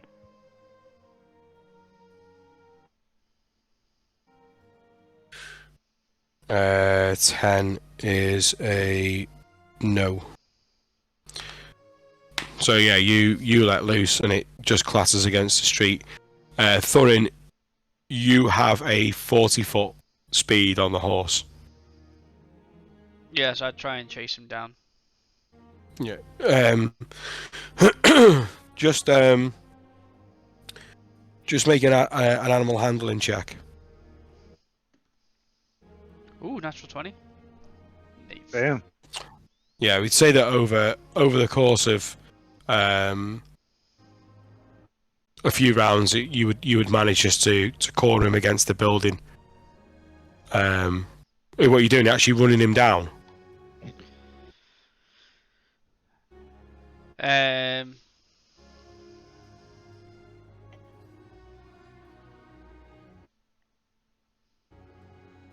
Yeah. Yeah. Well, running him down and trying to get him to stop. I'd be shouting for him to stop. Okay. Yeah, I'd say for the sake of it, you managed to do that, and you managed to incapacitate him. Okay. I'll wait for Negan to catch up and then restrain him. Yeah. So from what you've got, I would say that you were, let's say 80 feet away. Let's say it took 2 turns to get there. Yeah. With the lad now pinned under the wagon. Yeah. And then I'd say, Tavis, you are still next to the original driver in the seat, and Negan, you're somewhere in between. Isla and Ulfgar are strolling through the streets in some sort of southerly-ish fashion. And if unless anyone wants to make any adjustments now, or I'd say we leave that there and we pick up the ensuing interrogation and whatever else that comes after it in the next session. Yeah, sounds good. Sounds like a plan. Pick up the chaos. I don't really want to rush No. this and sort of try and shoehorn it in tonight. I'd rather we did it with a fresh session. So Yeah. right, cheers for that, everyone. Cheers for that. Yeah, cheers, mate. It did not go. All right, mate. I've got to put the kids to bed. All right, I'll see you later. All right. Good to speak to Take you it both. easy, Joe. Yeah, Joe. Right, see you, mate. Not the way I thought it was going to go in one little bit. Wasn't expecting that. Which part of it didn't go the way you thought it was going to? Any of it? Yeah, any of it, yeah.